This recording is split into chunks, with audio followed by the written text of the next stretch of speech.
Hello, everybody. How's it going? Um, Let me know if the sound and everything is okay. Like volume-wise, working in general. I got a new webcam because the other one was crappy. I don't know if you remember, but I went on this whole spiel about how it was broken, and it was broken. And then I went through I ordered one after another, and none of them, either they looked really weird or the software wasn't working right. So it was kind of one thing after another. And I have a pile of webcams I have to return. I have 4 or 5 I have to return. I have to drop them off at the UPS store. So yeah, but I think I finally settled on one. This one seems to have enough functionality for me to be happy with it. I can adjust the lighting and all the regular camera type things on it, exposure, focus, etc. So, oh, is that? Oh, maybe I'm talking a little bit quiet.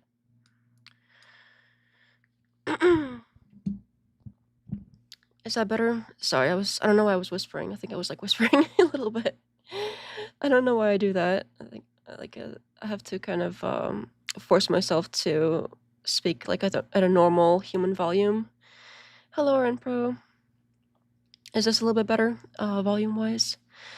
I hope so. Yeah, good. Yeah, sorry. I was legit whispering for no good reason whatsoever. Yeah, I have to for people to hear me even in IRL, I have to force myself to speak up. It's a thing. So yeah, it was maxed out, and I guess sorry about that. I gotta work on not whispering.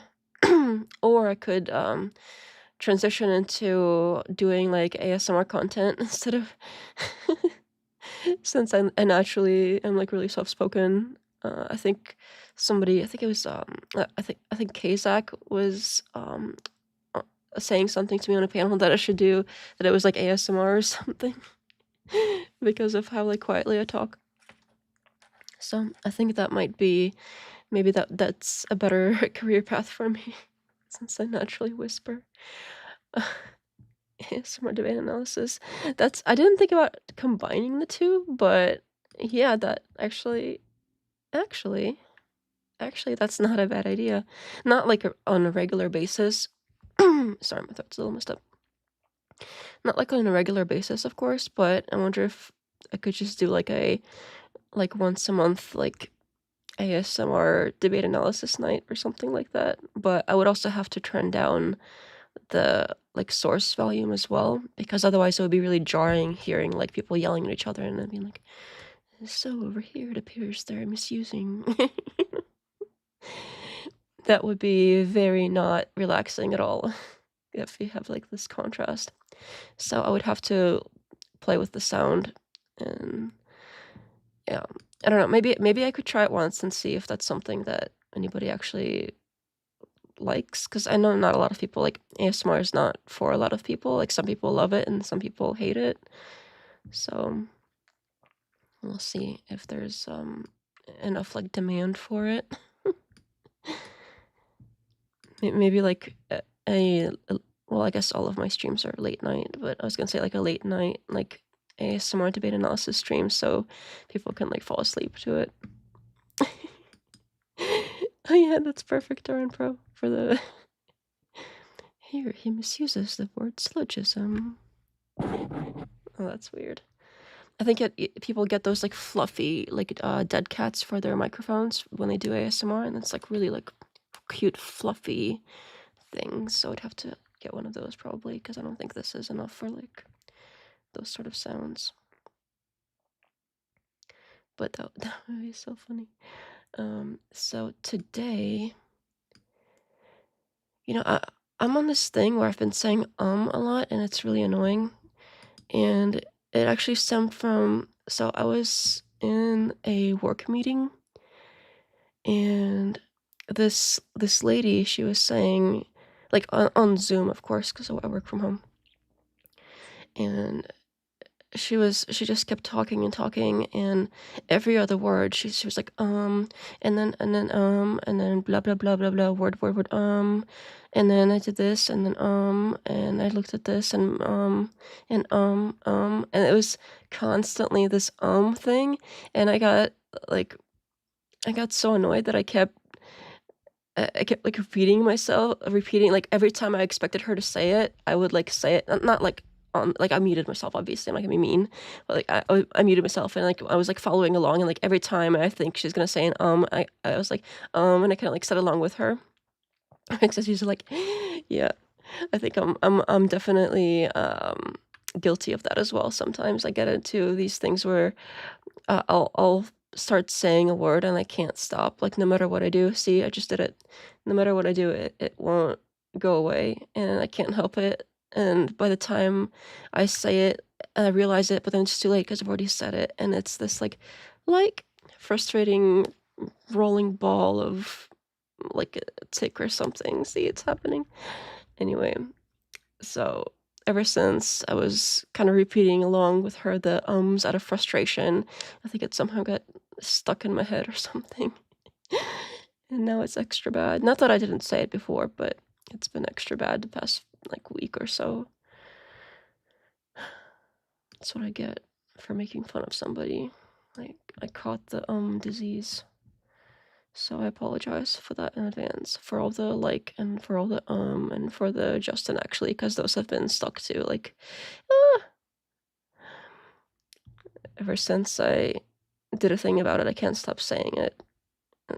For some reason, things like that work the opposite for me. Like if you think about like like not saying something, I say it more and more and more and more. Anyway, I think um we got a good start there. We got a few. Uh-oh. My thing. What happened here? Am I still? Hmm. Oh no. I'm on VPN. Is the stream like lagging or anything for you guys? Because I'm on VPN. I forgot to turn the VPN off. I normally do. But if there's no issues with it.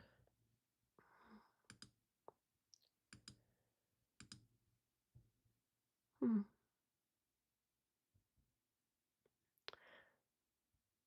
Oh, good. Because for some reason on YouTube it's not. It like disappeared from me. So oh, good. Okay. You don't see lag. Okay. Okay, that's good. If it becomes a problem, I'll turn the VPN off, and hopefully the stream won't like cut off or anything. But let me know if you see a problem. So anyway, I was watching the whatever podcast debate thing yesterday. I kind of put it on the background, and I didn't see all of it. But so this is not about today's. We'll get to today's later. But from about the yesterdays.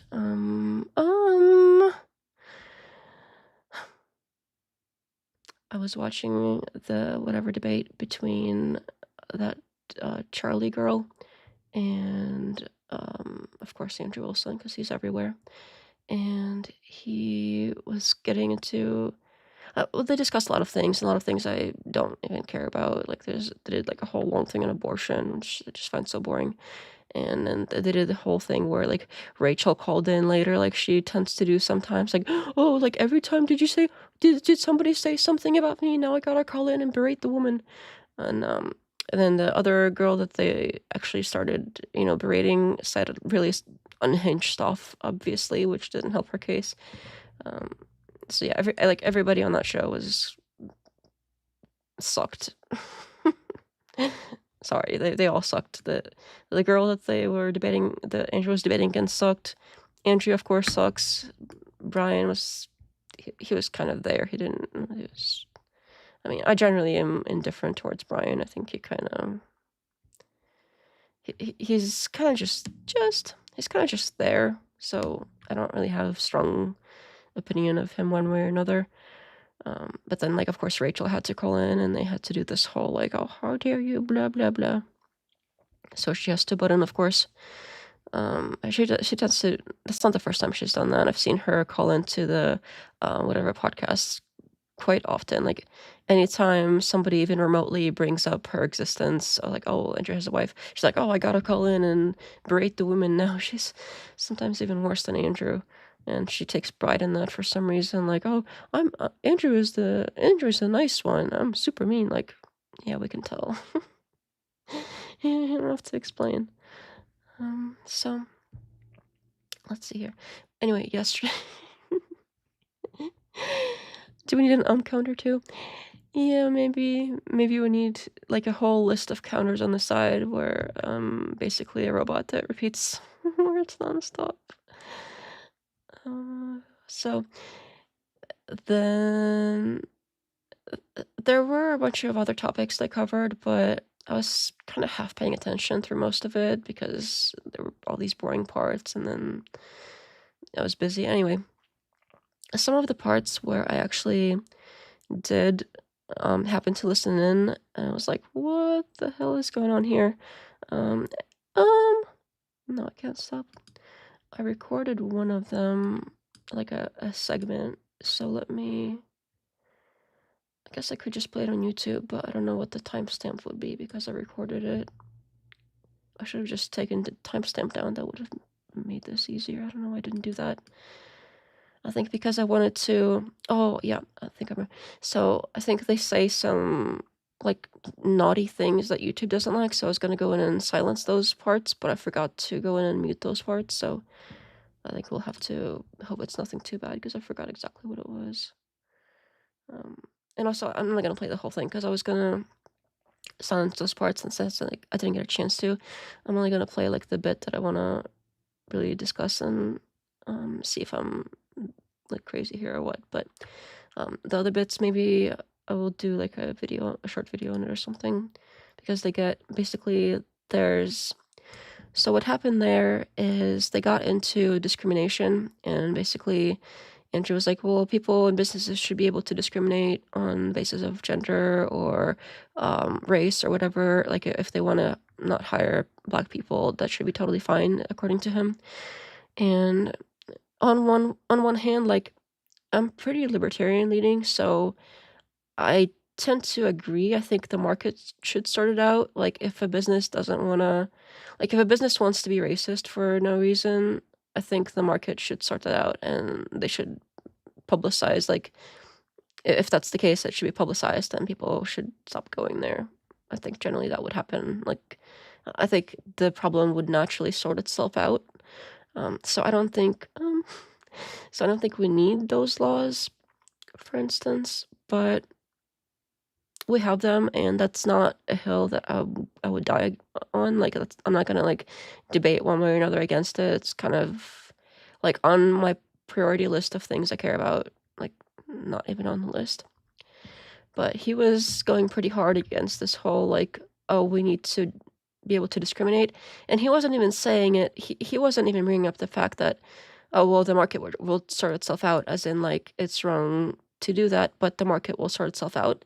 He didn't mention like people wouldn't go there or the market would anything. Like it was not even brought up. Like that's all me here. The angle he was taking was that it's a good thing to discriminate, and that it seems like people like should be doing it. That's what that sounded like, and that there wasn't anything wrong with it really. So like on one hand, I agree that people should be able to like legally um but of course there are some really wonderful people of all races that could do a really great job that would be overlooked if you're legit like racist. So I think the market should sort out businesses like that, and I think it would. Anyway, I'm not gonna repeat myself too much here. Basically, he was going on about how discrimination is like okay, acceptable, things like that. And this went on for a while. Like this wasn't like a mention; it was like a lengthy conversation, and where he defended discrimination, not for like the sake of like not from like a libertarian angle, but from like discrimination is okay kind of angle. At least that's what it sounded like to me. And a little bit after, they had a super chat that came in, and let me set this up here so you can see it.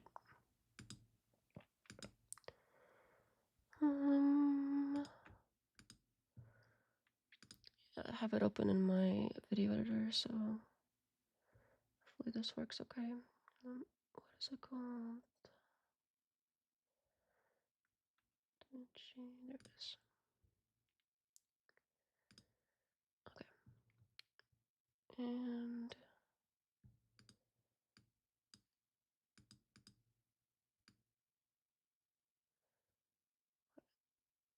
it's gonna be kind of centered in like a yeah, I could like fix it and make it all like perfect, but we'll only be here for a minute, so I'm gonna leave it just like kind of a black box like around it, which isn't the end of the world, because I don't want to waste time fixing it if we're just gonna be here for a few minutes. Let's see here. Hello, Phantom. Free association is best. I agree. It didn't sort itself out in the past. Yeah, but I think it would now. And we're not in the past. And I think it could be argued that things were going that way anyway. Like things were. I don't think that the government would have been able to pass all of these laws, excuse me, against discrimination if society wasn't and culture wasn't already going in that direction. So, but that's like again, that's not a hill I'm gonna die on. So, let's see here. Okay, so let me play here from the beginning and let me know if you don't hear sound or anything like that. Down with the ethno status, says re-examination. My school says it would depend on the job/sport to which race to discriminate, but everyone should have an opportunity, I guess. This is why on modern day debates, latest versus 5 video try to give him multiple chances to distance from ethno status. He chose not to. Yeah, like, it didn't even seem like he had any qualms with discrimination in general. Like, I don't think, I'm not gonna be going out there and being all like woke and calling everything racism, but if somebody is legitimately racist, like if there's a perfectly qualified, like responsible individual that has a great resume and would be perfect for the job, and somebody doesn't hire them just because they're black, that's shitty. Like, I don't think that's right. And I think they should be called out for it. And I think that people shouldn't give them their business. And I think in today's society, that's probably what would happen. Like, I almost guarantee it. Fuck it, I guarantee it. I would put money on it that I would put any amount of money on it that that place would be really struggling or even go out of business if they were to do something like that publicly. Or if people even found out, if they did something like that privately or did something shady and people found out about it. So, suitability is always the question on bloodline. Yeah, I think society definitely loses out when well-qualified people aren't given the chance that they deserve. But neither here nor there. Like, again, I don't think they should be like legally punished for it. I think they should be socially and like voluntarily financially punished for it. But this was, he seemed like he was full force okay with it. So maybe I missed something. Again, I wasn't paying attention the entire time. So maybe I missed him like disavowing it or something at some point. That's possible. So disclaimer there.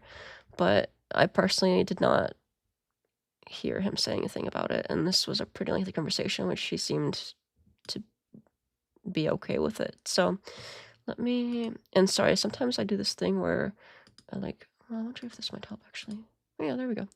Sometimes I do this thing where I like zoom it in and out because I don't know how to disable that. Like if you like even touch the mouse a little bit and have mouse over this window, it like does this crazy zoom thing and goes really weird. So if you notice that, sorry about that.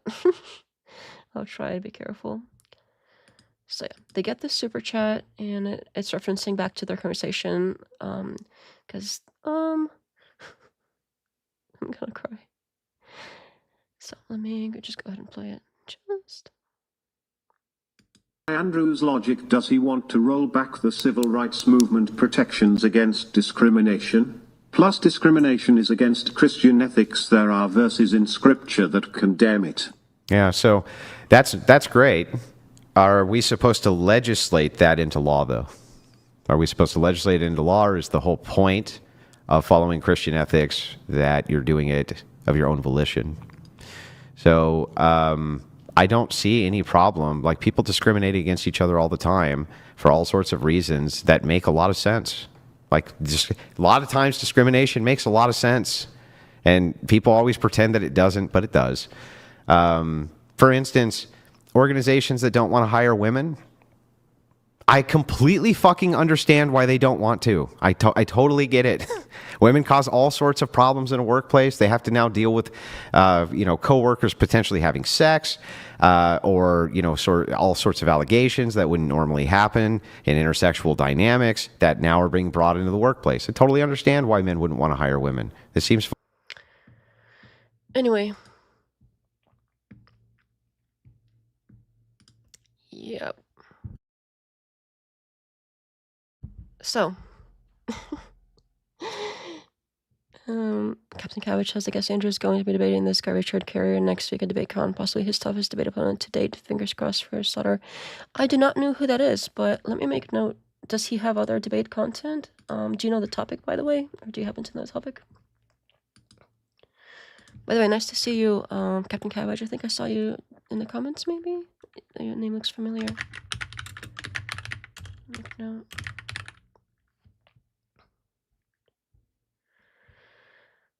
Our examination says, sorry, I missed your message from the right, because students never have sex. Our exam says this is big, stupid, slash evil, but a cowardly dodge. But even in Christianity, there are gender roles, but not for phenotypes. So, yeah, see what I meant about the zooming? I need a drink of water here in a minute. Actually, I need a drink of water right now. Give me just a second. What should I think this will work. This should work. Sorry, I just need 1 second.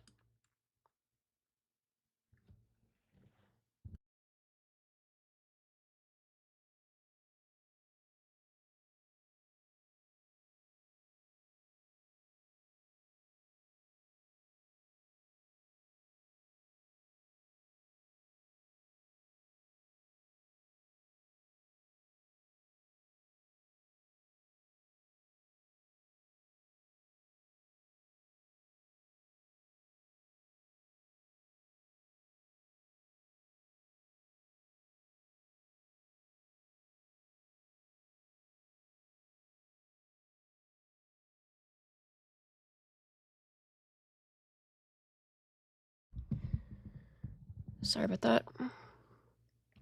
Okay. My bad.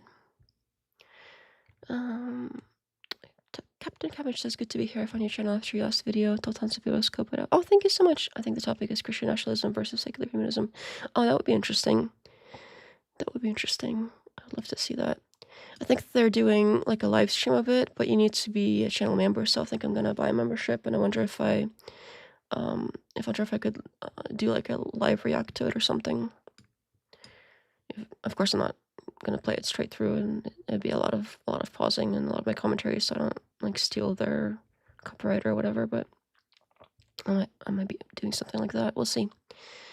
Actually, it sounds like it would probably be during the day, so I don't really just stream during the day, unfortunately. So anyway, we'll see. Aaron Pro says, you need one of those water backpacks with a drinking hose thing that you can slip under the mask. That is a great idea, because I tend to get dehydrated during these streams, because I have the water right there, but obviously it's not an easy thing to drink with the whole getup. Which is another reason why I'm like really considering, do I need this? Like, do I need this? So there's a lot of like pros and cons I'm weighing, and yeah. So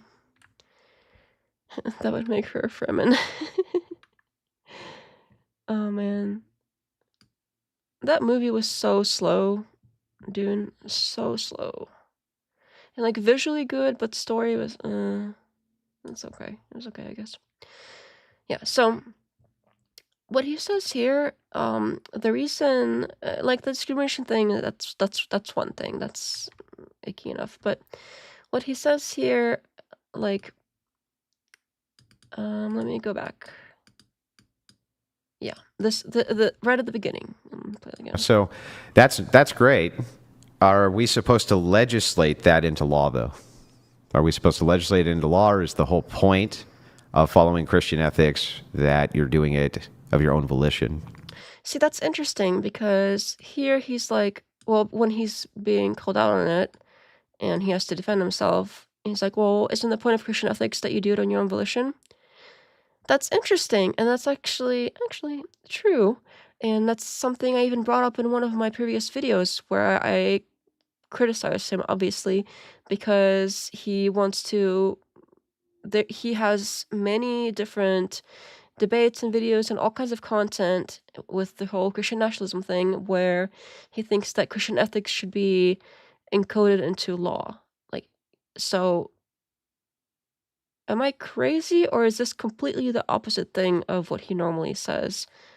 Like, when it's convenient to say one thing of, like, oh, well, we need all these Christian ethics and we need to put them into law and we need Christian nationalism, which is Christian ethics and law, and all these people in government that are Christian putting their Christian ethics into the law, and then saying something completely opposite, like, oh, are we supposed to legislate into law, or is the whole point of following Christian ethics that you're doing it of your own volition? Which would be a more correct opinion, as it happens to be, but completely a 180 from what he normally says. Am I crazy? Like, like, like, like, am I crazy? Because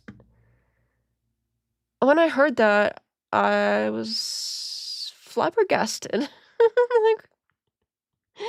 wait a minute. Jeez.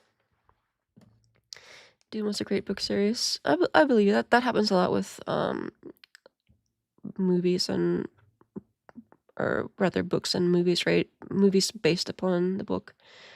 Movies still compared to the books, not even the same class. Yeah, that tends to be the case. Anytime they base a movie on a book, that tends to be the case. I haven't read Dune, but I heard good things about it. I really want to read it. Cesar and Pro. This double talk ban porn, but trying to blind ice your racism. Yeah. And to be fair, he goes on to say something about like allowing them in hospitals or something, which, okay, thank goodness for that. But don't give them a job, that's fine. You know, crazy, he's not showing all his cards. He has been called on that before. He claims that he's doing an internal critique using the worldview of the person he's... Yeah, that's such BS. I think I did a whole video on his internal critiques of how they're not internal critiques most of the time. I was actually hard-pressed to find an internal... and something that he called internal critique where it was really a proper internal critique. I don't know if I ever found one. I'm sure it exists somewhere because it's not like a difficult thing to do, but I don't think I ever found one. Like, again, I'm not saying it doesn't exist. Like, maybe he's capable of doing it, right? But I haven't seen one yet, so... But, again, there's a lot of content out there. But I'm pretty sure, like, most of the time he claims internal critique. It's not internal critique. It's critique. But it ain't internal. So, again, I have a whole video about that, in the, like, regular, like, analysis videos I did a while back. I think it was part of the Force Doctrine series, maybe, because that was one of... that's his, like, defense for a lot of his, BS that he says about it. If you're going to debate him, listen to Greg Bonson versus Gordon Stain debate first. That's the most highbrow origin of his critique philosophy. Oh, that's interesting. Yeah, I would like to, not like right away. I would like to maybe like sometime in the new year, like early next year, if that's something that he would want, obviously. So I think I need more experience first, but I'm working on that. You know, I'm getting out there. I'm studying all these other debates, but it wouldn't be a fair fight if it's him with his, like, probably thousands of hours of debate experience and a whole, like, debate university versus me who has maybe, like, what, like, 3 really short debates, with 2 of them being 5 minutes long and one of them being, like, a 20-minute informal debate. That's what I've got, debate-wise, so far. Let me get those names down because I don't want to forget. Can I copy paste? Oh, I can't copy paste from there. 1 second. got paste here. Sorry, I want to make sure I get those names down so I can look it up later, because if I want to make sure that I have that.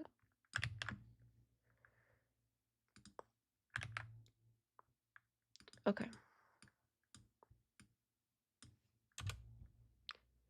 I can put it in Discord. Oh, cool. Thank you. Nesco says, what is your specialty topic for debate?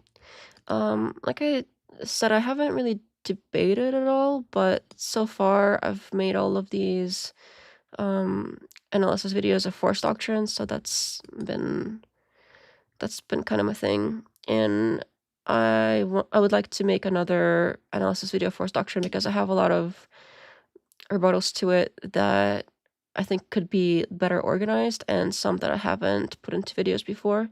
And I think I'm just gonna get it all out there, and he can look at those and see if he can come up with something to defeat them, I guess, if he wants to. But I don't think he will be able to, but it is what it is. So there's more to this, but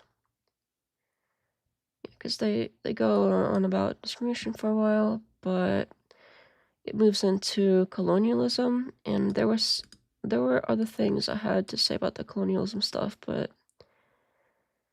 I don't remember exactly where like each little piece was, and I think he would need like more of the context, so we'd have to actually sit down and watch this whole thing, and I think I'll just save it for another time when I can bleep out, because I think the rest of it is where there's like something I would rather bleep out, because he tends to come up with all these icky examples of things, like his, I don't know if this is when he did, I don't know if this is something I clipped, but this is another one of those episodes where he brought up that his favorite tribe. I don't know if any of you'll know what I'm talking about. I don't want to have it like, I don't want to have it in the video or in the comments or anything, but he brought up this tribe that does awful stuff, and it's big no topics, of course, and he brings it up a lot in debates too. It was one of those things where when I was making the video and I had this, I think the video about his debate tactics, like the first one, and I had at the end there, near the end, where I was like, oh, well, he uses all of these awful examples about like enslaving women and things like that. I didn't even add this thing into the list of examples because it was like that bad that I don't think the video would have, I think like the video would have been suppressed. Like, even if I like muted parts of it, like I did with the rest of it, I think YouTube wouldn't even like show it to anyone. So, and there were a lot of these, like he uses this example fairly often. I think of probably like 5 individual different debates where he brought it up. If you know, you know. If you don't and you're curious, like click that Discord link and join Discord and ask me later, and I can show you some of the clips. Like I can find a YouTube video and find the time where he does it and send it to you. Okay, so today, let me switch over here. I don't need that anymore.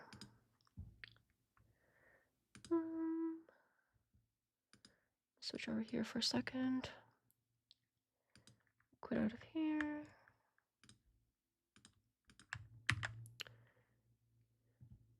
Today, we have a thing where it looks like they brought on Amaranth, that chick that is the OnlyFans girl with the one that had all the Bitcoin with the home invasion, and so they've got her and her husband, and last I checked, they were calling her a prostitute or something. So I'm not sure where they're at now. I think I'm like maybe an hour behind.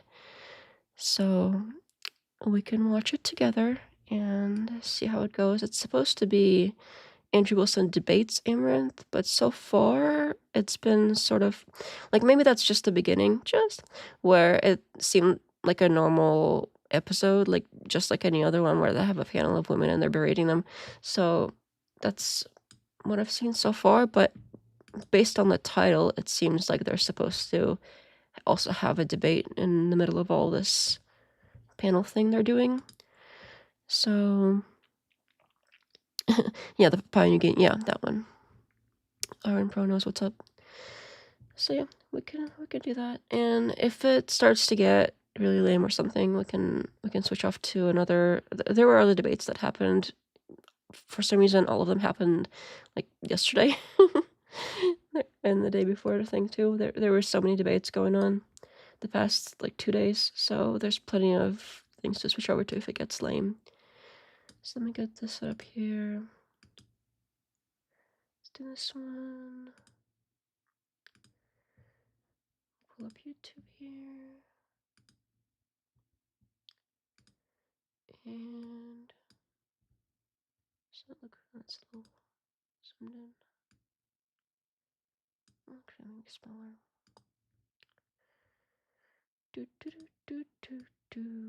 Oh yeah, earlier, I might even scroll back to the beginning for a second because I thought it was funny what was going on there. But a lot of times, whenever he would introduce himself during specifically the whatever debates, but during his other debates too, he would do this thing where, oh, I've debated people from all over the world. And usually I was like, it's kind of cringe. Like, do you, like, I mean, so has everybody else that does any kind of debates. Like, so has, Ryan, the radical coder. He's also debated people from all over the world. Like, a lot of people that have been doing these online debates, even if they're not, hundreds of thousands of subscribers big, have debated people from all over the world. But he wears it kind of like a badge. I've always found it so cringe. And I think this is the first time I've heard him clarify that, like, no, it's not that I've actually traveled to these other places. It's been all online. And I found it interesting that he chose to clarify, because all the other times that he's done that, I haven't seen him clarify it like that. But let me go to the beginning, because just to show you what I mean here. Let me find it. It's like grew up there. Yes. So they're doing all the intros. I don't know if those are kind of boring usually. Yeah. Status. If you're single, how Weeks. 3-4 weeks or something. All right. But I do like having all around. Sorry. Sorry, I might have missed. Comp sorry. Okay. All right. What about you? Yeah, my name is Andrew Wilson. I'm the host of The Crucible. I'm a political pundit, a commentator. I do debates all around the world and conversations all around the world as well. Why not just say I do debates and I have conversations with people online? Like, why? This whole, like, oh, I do debates all around the world makes him seem like he's like this worldly, well-traveled person where he's like on the plane every week going country to country debating all of these, like the best of the whatever country he's going to, when, like, no. Oh, this looks a little bit off. There's like a black bar on the side. Let me fix that. That's bothering me. That is bothering me. But yeah, he says that, like, you know what I mean? Like it's so, he really elevates himself by saying it like that. I debated a fella from South Africa, Australia, and England at once. Damn, you have debated people from all over the world. Now, anytime you introduce yourself, you can say that, and that's gonna make you seem like really important and influential. The school says, I debated the almighty destiny. On the ground debates all around the world.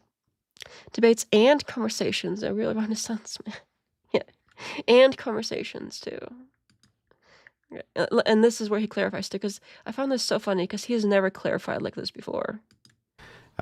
Mostly via video. I don't like actually like physically going around the world, but I do like having conversations. Wait, did he say I don't like actually? Because I thought at first he said I don't like actually. Mostly via video. I don't like actually like physically going around the world. At first I thought he said, like, I don't like going, like, I don't, as in, like, no, at first, let me change that around. At first, I thought he said, oh, I don't like actually go, like I would say like, but hearing it again for the second time, it sounded like he said that he doesn't he prefer to. Like, he doesn't prefer going around the world. Like, he would, but he prefers not to travel, so he does it over the internet. Like, that's even more cringe. The first time I thought he was just using like as in like a filler word. But now that I heard it again, that sounded more like he was using it as a preference. And sin is worldly and important indeed. Indeed you are. Very worldly and very important. Okay. Now that we heard that wonderful intro, let me see where, because I was sort of had this on in the background earlier when I was getting ready, and there wasn't much to it except calling her this redhead. I don't know if anyone knows who Amarantha is. I only know who she is because I saw like when they had the break-in, there was a bunch of news about her and the break-in over the internet. So that's when I found out who she was. But she's this like OnlyFans girl that's like super rich, and that's her husband next to her, the Asian man right here with the hat. And so yeah, so it's this right here, they're calling her a prostitute. And they had this whole conversation of, well, she does OnlyFans, but there's no like men and like there's no like man involved. It's just her. And yeah, the thing about calling it prostitution, I was kind of going back and forth about that. Like, what do I personally think about it? And I don't think it's the same thing. I think I'm leaning more towards when I think prostitution, I think somebody goes somewhere physically with somebody else and they have this like intimate thing. Like the intimacy part, I think, is required for it to be called that. Like that'd have to be like in the same room at least. So I think that's something that I would call that. But if you're online, it's still obviously sex work, but I don't think that's the same thing as being a prostitute, because you don't know these people. Like, you're posting content, and it is of an explicit nature, so it is doing labor that is, adult. But I don't think it's the same thing as being a prostitute. That's kind of where I landed with that. And I don't think it would make sense, because anytime you would say like, oh, that so-and-so is a prostitute, you would think anybody, like any normal person on the street would think like, oh, they go physically and do something with somebody. If they don't go, like the possibility of them posting stuff online doesn't really enter in people's mind until you explain it. So I think that's another reason why that word doesn't apply, because that's not how it's used generally. So yeah, that's where I'm at. I think they even admitted it. Like Andrew at some point even does say that, oh well, we want it to sound worse than it is, so that's why we want this worse sounding word applied. So I don't think that's a good reason to call something because you want it to, like, you want to make it worse. That's not how language works. So that's kind of where I'm at with that. Iron Princess, I know her from random Twitch drama, but I had never heard the break-in story. That was crazy if true. Yeah, apparently they had this. Well, I wonder if I can just explain. Well, no, because it's kind of long, because they go on about it for a while. Basically, long story short, she has a bunch of crypto. They're super rich. It was published in an article that they had all this crypto, so they had some dudes break in and try to steal the crypto. They were like trying to get her phone and trying to transfer it to themselves, I guess. And so the other guy, the husband here, she ended up like leading them to another room in the house. They didn't know he was there, and he ended up shooting one of them. They lived, of course. They're fine, and then they ended up like running away and going to the hospital, and then that's how they eventually found out who they were, and they went to jail and etc. But yeah, he ended up shooting the intruders. So yeah, that's that.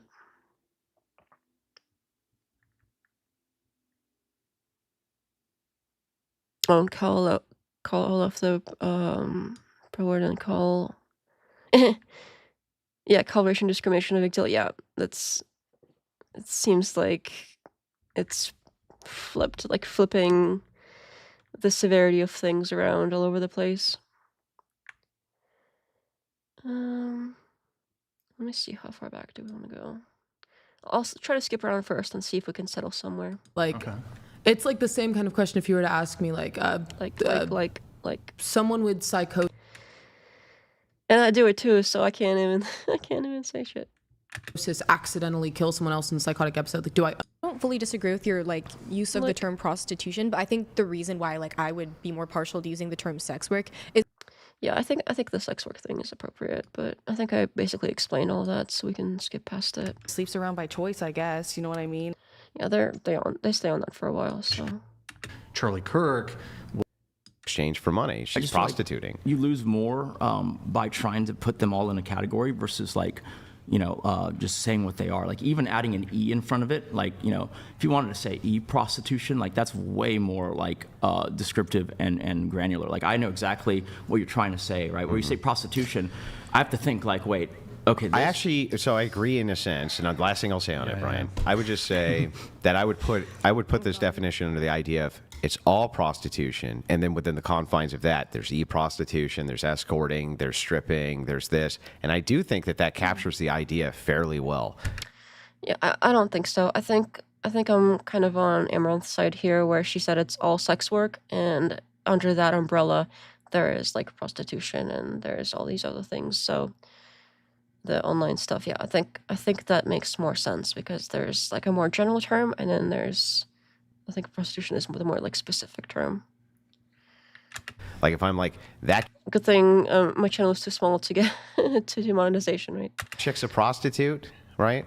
And you say, well, what does somebody pick her up and pay her to have sex with her? And you go, no, she takes her clothes off online and masturbates. I don't think that they're going to argue. I think you're going to be like, oh, okay, yeah. Oh yeah, speaking of monetization, looks like our friendly bot posted a donor link in there. I don't know, did I ever pin that? But yeah, so I always forget about those. So if you would like, you can donate. There's a link if you want to. It's all good. No pressure. But it's there if anyone wants to. Okay, sorry, anyway. She's a prostitute. That's what I think. Since it came up briefly, we won't linger on it long, but the topic did come up earlier. Really quick on Charlie Kirk. We had you on the show. We had you on the show, Lola. Shortly after that, did you guys have any further thoughts on that?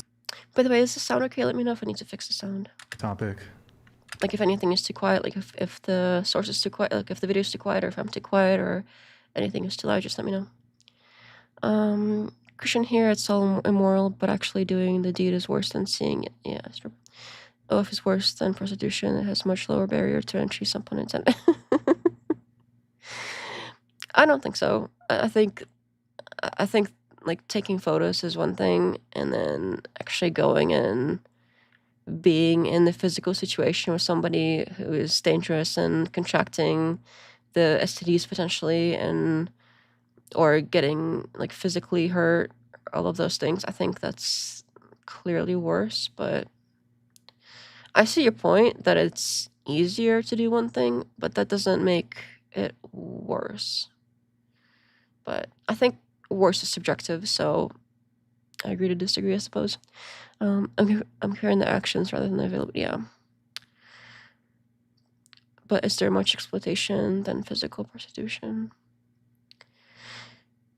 Yeah, I think another thing about OF is that it's usually they have control over what they're doing, and they have control over their funds, and I don't know, it seems like it's less exploitative to me anyway, but I don't know much about it. I haven't done it, obviously, so I don't know exactly if there is some component to it that would be a hidden sort of exploitative thing. But from everything I've heard so far, basically from the OnlyFans girls on whatever podcast talking about it, it sounds like there isn't anything weird like that. Of course, the website takes a cut, but so would any other thing that you're using, a service to host your stuff. They would need a cut of whatever. So it makes sense. No further thoughts since then. I mean, overall, I don't agree with a lot of his rhetoric, but I respect anyone having the ability to share their political thoughts, and I condemn the fact that he was assassinated. Yeah, I mean, I think that her and I seem to be very on the same page. There seemed to be a bit of a misconception that I was like celebrating his death by any means. So wanted to. That's another thing I've noticed that Brian tries to do. Like, anytime he has a leftist on the whatever podcast, and whether they do or don't mention Charlie Kirk, he really wants them to say something about, like, him, like it was okay for him to be, what happened to him. Like, he really wants one of these girls to say that. It seems like he really is, like, trying so hard to get it out of them for them to say anything, like, even remotely close to that, and to, like, really, like, press them, like, oh, he's asked so many of these women, like, oh, did you think what happened to him was okay? Like, he keeps asking and asking and asking, like, I think he's looking for his, like, clip where he can clip it and spread it, like, look what they said, oh my god, can you believe what this woman said about Charlie Kirk, and have it go viral because, it's popular, still sort of popular right now. That's it's so obvious what he's doing. Like, anytime he like remotely hears, he's like on it, like a dog trying to follow a bone. If prostitution were legal, the women would have more control over their funds. That might be true. Andrew Tate thinks that's cool. What's the big deal? Some of the dangerous aspects of the position exist because it's a black market activity. Yeah, that's true. I think the population at large has a vested interest in it being legal or illegal. Okay, you have a good night, or you have a good night. Thanks for hanging out. I'll see you in Discord and everywhere else. So, okay. Clarify that last show as well. I did say that I won't be making like any claims on my personal beliefs there. You did, I think, try to compare him to Adolf That H. was Mustache Man? no, in the moment as well, I think I was very clear that it wasn't a comparison, but rather a clarifying question for the argument you were making. What was the clarifying question? Well, I was trying to understand that, because the conversation ended up, I found the better wording, which was I was trying to understand if you think that there's a threshold for evil someone can hit in order to deserve some treatment like that. An assassination. Sure, and my argument was never whether or not Charlie Kirk had hit that threshold or not. I just wanted to understand if you thought that that existed. But sorry, go ahead. So the example that I used was the most extreme personification of evil I could find, not someone that I thought was similar to him. Right, but in the context of having a conversation. He really wants her to, or somehow make it so that she, wanted that to happen, or somehow pin it on her. He really wants that, so but it's so obvious. Like, and even when she's very clearly explaining what she meant there, that it doesn't sound like that's what she meant. He really wants it to be true, so he's like, oh well, but what about this? What about that? What about this angle? Like, really trying from any possible angle to make it seem like she was approving of what happened to Kirk. Conversation about Charlie Kirk, it seems like you were attempting to bolster your position by saying, well, but hold on, Brian, you perhaps would be in favor of assassination under X circumstance. In this case, you cited to Adolf Mustache Man. Sure, yeah, but so it seemed like you were doing a sort of, well, perhaps in our day and age, Charlie Kirk was, espousing, at least from your perspective, certain rhetoric that you might deem to be radical or deeply offensive or even harmful, and thus you can perhaps understand why someone might feel justified in the assassination of Charlie Kirk. Yes. He's really pushing that. Okay. I'm not do you feel like it was justified? Do I personally believe it was justified? Yeah, I'm not. Maybe you wouldn't do it, but you feel like you see why somebody would. See, that's a complicated question. I personally am very anti-violence in every regard. I don't think anyone should kill anyone. But like, Okay. it's like the same kind of question if you were to ask me like, someone with psychosis accidentally kill someone else in a psychotic episode, like, do I understand why they did it? Yeah. Do I think that they were justified? No. Like, that's why I don't think that that question really can be asked in this circumstance. She's right there. I mean, that's, yeah. That makes perfect sense. He's forcing it too much. Like, I guess to some extent I can get in his head. Like, if this guy told me explicitly what he was thinking in the moment, yeah, I mean, that was, if it's communicated, sure, I understand where his head was at. It doesn't matter if I think that he was, like, in the right or not. I just don't think people should be killing people. So another thing, like, that's a really great tell, something he does is like, It's like, It's like when he doesn't have something, but he wants to act like, oh, well, maybe there's something there. It's just she's like lying or whatever. That's something that he often does. Makes us like, sound like, and then I've seen him do that a lot. So he didn't get what he wanted, but he still wants the audience to think like, maybe there's something there. We're just not getting it right now. Like, Okay. ugh. But do you understand? You see the He's not dropping it still. Oh my goodness. Oh, Brian, let it go. This doesn't look good. Hello, Fuzzy Bee. Welcome. It's gonna motivation say- for it? Because it's you mentioned I'm like listening, somebody yeah. has a psychotic episode and they're just batshit crazy, right? But when we're talking about political violence, I think we're talking about something different, where the motivation is to either create like suppress the individual in question. So, you know, if Charlie Kirk had massive levels of influence, so let's suppress that in a quite physically violent sort of way, but then also like these sort of cascading effects from there in terms of the chilling effect and the suppression of, oh, okay, if I'm a conservative, if I have like milquetoast sort of mostly mainstream conservative opinion in the United States, this opens me up to killing, violence, assassination by liberals, leftists, Democrats, so forth. Yeah, well, I mean, again, I don't think anyone should be killing anyone. I don't think anyone should have killed Charlie Kirk. And I also don't necessarily. I think that, you know, the motivations could be things that we don't necessarily understand. Like, Sure, it doesn't. It doesn't have to be that they're trying to suppress What them. about? Yeah. Oh, sorry. Go ahead.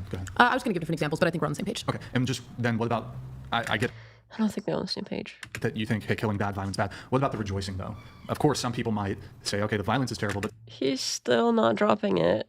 Okay, he gave up on the whole, he can't get her to say that it was justified in any way. Or he can't even get her to say that she could imagine somebody else could think it was justified. Like, he was really pushing it there.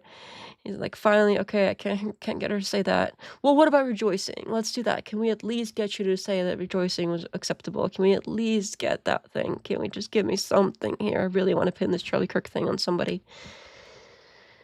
I swear, every show he does that on somebody. some people do were rejoicing. They might not have ever themselves wanted to commit this crime, but they rejoiced in it. They were happy about it. They reveled They in it. reveled. Do you think that that's justified? I think that justified is a complicated word there. Do I think it's moral? No. But can I understand the fact that people, I mean, genuinely, over all of his years on the internet, he, from my perspective, really, really was not, I think that he did promote harm for a number of people. I think that a number of people felt threatened by his beliefs. I think that a lot of his debates could fall under the category of harassment at a certain point. What? Harassment? Yeah, I have seen, a lot of his debates in which he is telling people that they are making up their experiences because they don't align with his beliefs, or that. How's that harassment, though? Well, I've seen him say that people are making up hate crimes and that kind of thing doesn't actually happen to them. I just think that. How's that harassment, though? I think that it is. I suppose it wasn't the right word. My point is it's hateful. I do believe that it's hateful. What specifically is hateful? Trying to put down people, belittle them, accuse them of lying, all in order to prove a point on your end. I don't think it's good faith. I don't think that it's a good faith debater. I don't think his intention really was to hear perspectives. I think a lot of his debates, he was making a conscious effort to back people into a Some corner. parts, well, hang on. I got to get a little pushback here because some parts of a debate, the important parts, in fact, I saw until what happened to Charlie Kirk, I didn't really see much of his content, so I wasn't really familiar. I know he did these like college things, and he did this like, come debate me thing, and a bunch of his opposition lined up, and he was like acting like he was beating everybody. But I saw a video, I forgot, I wish I had pulled up because I didn't think this was gonna get into this Charlie Kirk thing again. But I saw a video where somebody went through and analyzed, and a video where there was a young man out of college, and he was really like handing Charlie Kirk his butt. He went, I can't stop with I'm so sorry. But, and then he did this, he went sort of step by step and was like explaining all the tricks that were used. For instance, when he would come up and he would before the opposition, like the person that was like on the opposite, like one of the students that would come up and debate him, they would like stand in line, then they would come up one by one, they would come up to the microphone, whatever. And before he even said what his topic was, they had like, oh, and what's your name, etc. And then Charlie was like, oh, well, what are you gonna do, something like or give us something about, complain about the slavery in the Bible or something like that. And the other man that was there to debate him, he was like, well, you only know that because I told the lady over there what I'm going to ask. So that's how you know that. So apparently they have this whole thing, which explains the earpiece and everything. Because I was thinking like, oh, well, what's the earpiece for when all those videos came out of him, being ended. I was like, oh, that's weird. Why does he like have this whole earpiece situation? Like, what's that for? That's kind of weird. But that makes sense now, because if you have another lady or somebody talking to the people before they come up and asking them what the whole, like what they're gonna ask, what their topic was, what their whole thing is, and they give it to him ahead of time, he can act like he's like omniscient or like smarter or whatever. Like all of these people are so predictable that he basically knows exactly what they're gonna say, and that was kind of part of the illusion there. And he breaks it down like step by step and exactly like what the argument is, and how anytime that the opposition made a good point, Charlie would kind of ignore it and move on, not even acknowledge that a good point was made, nothing like that. So, and that's all of that with like the confidence, that's part of the whole like trick of it, I suppose, part of the like illusion presented. And that was interesting. I thought that made a lot of sense. I'll find the link later, and I'll put it in the Discord later when if somebody reminds me, of course. So if somebody wants to see that, remind me, and I'll put it in the Discord later. I think I actually didn't finish the whole thing. I only got through like the first third of the video, and I was like, wow, that makes a lot of sense. Yes, smoke and mirrors. So it wasn't a freely conversation debate. I didn't know that. Yeah. Yep. I thought it was really like organic, and they basically came up and started chatting, but apparently that's not exactly how it works. Are to reduce a person's positions down, often to find out if they're lying. Like, because people lie during debates all the time. Yeah. And reduce. Oh, do they now? People lie during debates all the time. I wonder. Who does a lot of debates and a lot of lying? Their position will often expose that, right? So I'm not sure that having an assumption a person may be lying to you based on the details they're giving you that sounds suspect. Then you begin to probe those details, and then you find inconsistencies and find out they're full of shit. Yes, inconsistencies. Maybe something like Christian ethics are supposed to be something you follow without the law, versus completely doing a 180 and saying that Christian ethics should be in the law. So maybe something like that, Mr. Wilson. Maybe something like that. Cough, cough, projections. Cough. Yes. I don't think there's anything wrong with that, or I No, don't see how think that's so either. hateful. Well, I think there's a difference between probing for the sake of curiosity and then deeming something untrue without proper evidence. I have Like, seen... what was an example of where Charlie Kirk did that? Because he was a very good faith debater. Kirk. Apparently he wasn't. Again, if somebody's interested, let me know, and I'll post that link in the Discord later on. Looks like the Nightbot is spamming that Discord link. So if you want to see that, check that out. I think we can have different definitions of good faith. But I mean, like, one specific thing that comes to mind was... No, let's start with this. What does good faith mean? I'll give you my definition real quick. Sure. Oh, here we go. Okay, so to me, good faith is that you're advocating the positions you actually believe in, and you're arguing those positions. That's good faith. So he is bad faith after all? Because, I mean, one of those positions has to be the one he doesn't believe in, considering they're opposite of each other regarding the Christian ethics. That was going on a spiel about earlier. Sure. That, and you're willing to also change your mind based on new evidence for your positions. I also think or concede points. I think that's also maybe a part of good faith. Yeah. Right? So I would agree with you on this definition, and I would probably add that if I would consider it bad faith if there's any intention to make someone look stupid at the expense of I don't truth. see how that has anything to do with anything. Making, I do think that's something that is like quite making relevant to somebody other look states. stupid, right? If they're engaging in Of course, he doesn't think that's bad faith because that's basically what his goal in debating is to make the opponent look stupid. It's his like favorite thing to do. If he admits that that's in any way like not good faith, that would mean that he is, and that would be very obvious to everybody. Hello, Gus. Welcome. Gus says, I've never seen anyone push him on the supposed uniqueness of Christian ethics, like name one that doesn't have a counterpart in other traditions. Yeah, that's something that anytime they have a debate and he does this point about, oh, well, you got your whole ethics from Christian ethics, but like Christian ethics came from Jewish ethics, right? And that came from something else ethics, whatever the like Hammurabi Code or whatever. Like, there's something, ethics always comes from something else. It's not like there were no ethics whatsoever and suddenly there's Christian ethics and that's where everything comes from. And like, what about China? Like, China had ethics? Yeah, I always thought that was complete nonsense. And I agree with you. I do wish somebody, again, debates had called him out on that. Gasersa says Andrew hated Charlie Kirk. Andrew grifted Charlie's deletion to squeeze an appearance on Piers Morgan. Really, I didn't know that he disliked him. I didn't really know much about Charlie or his like relationship with anybody, but I have no idea.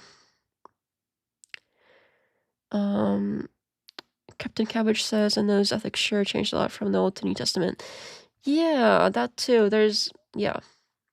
And the whole ethics are still ambiguous. Like even in the New Testament, sure, there's like less about slavery, but it's still both the Old and the New Testament. All of them were used to basically approve of slavery to make it acceptable.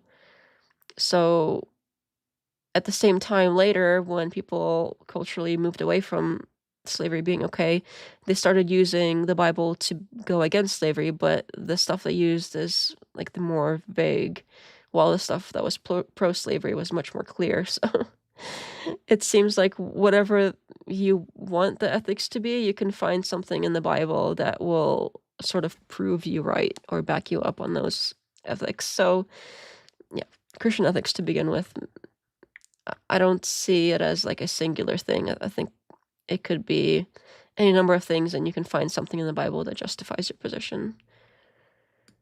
a debate with you is part of rhetoric. That goes all the way back to Socrates, Plato. Socrates was a blood sport debater, and so so was he had minions, and they would go out in the streets and debate with people, including the aristocracy. I don't know if that's true. Obviously, I haven't looked it up because it sounds so ridiculous, but if I remember, I'll look it up later if somebody reminds me, but somehow it doesn't sound right. I'll leave it at that. Look really fucking stupid. I think she means like personal attacks. Yeah, my point, I said... a personal attack can actually be appropriate in a debate. Like an ad hominem kind of thing? Well, that's not an ad hom. An ad hom's not actually a personal attack. An ad hom is when you make a personal attack instead of addressing the argument. So, like, let me give you an example. Let's say you're arguing with a woman. You're an aggressive debater, okay? And you say... You would know, sorry. Yeah, and you say, no, that's not true because of X, Y, and Z, you stupid bitch, right? That's not an ad hom. It's Okay. that's an insult. I'd say it's a personal attack, and Sure, it's a not personal great. attack, It's but not good faith. There's nothing bad faith if you think they're a stupid bitch. Dude, if you call someone a stupid bitch, like... You might think it's, look, and this is the problem with people who don't really study debate, but I'll explain it to you, right?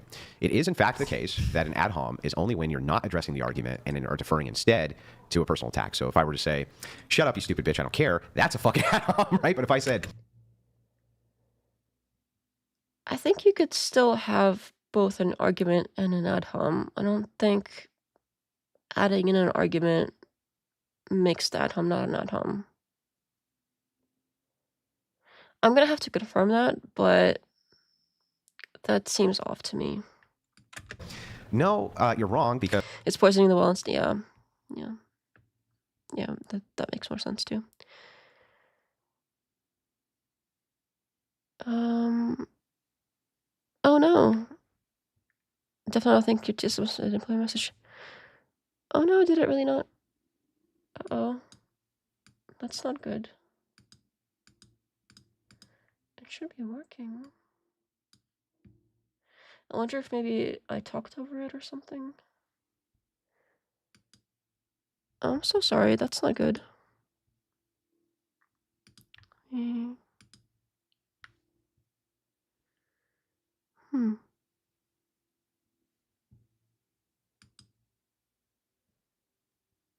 It should be working. I wonder what the issue is. Yeah, I'm not seeing it still. Let me refresh, see if that helps. That is so weird. Hanson Oh, there it Knowles is. donated 20. My sprinkler goes like this.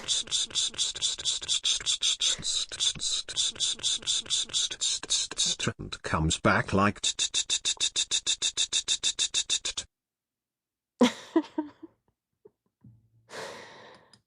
Thank you so much, Anson. I appreciate the tip. I'm sorry it didn't work the first time. I'm gonna have to check the settings because it worked when I like refreshed and then replayed. So I think I know what I need to adjust to make sure it's like refreshing every time you change to it.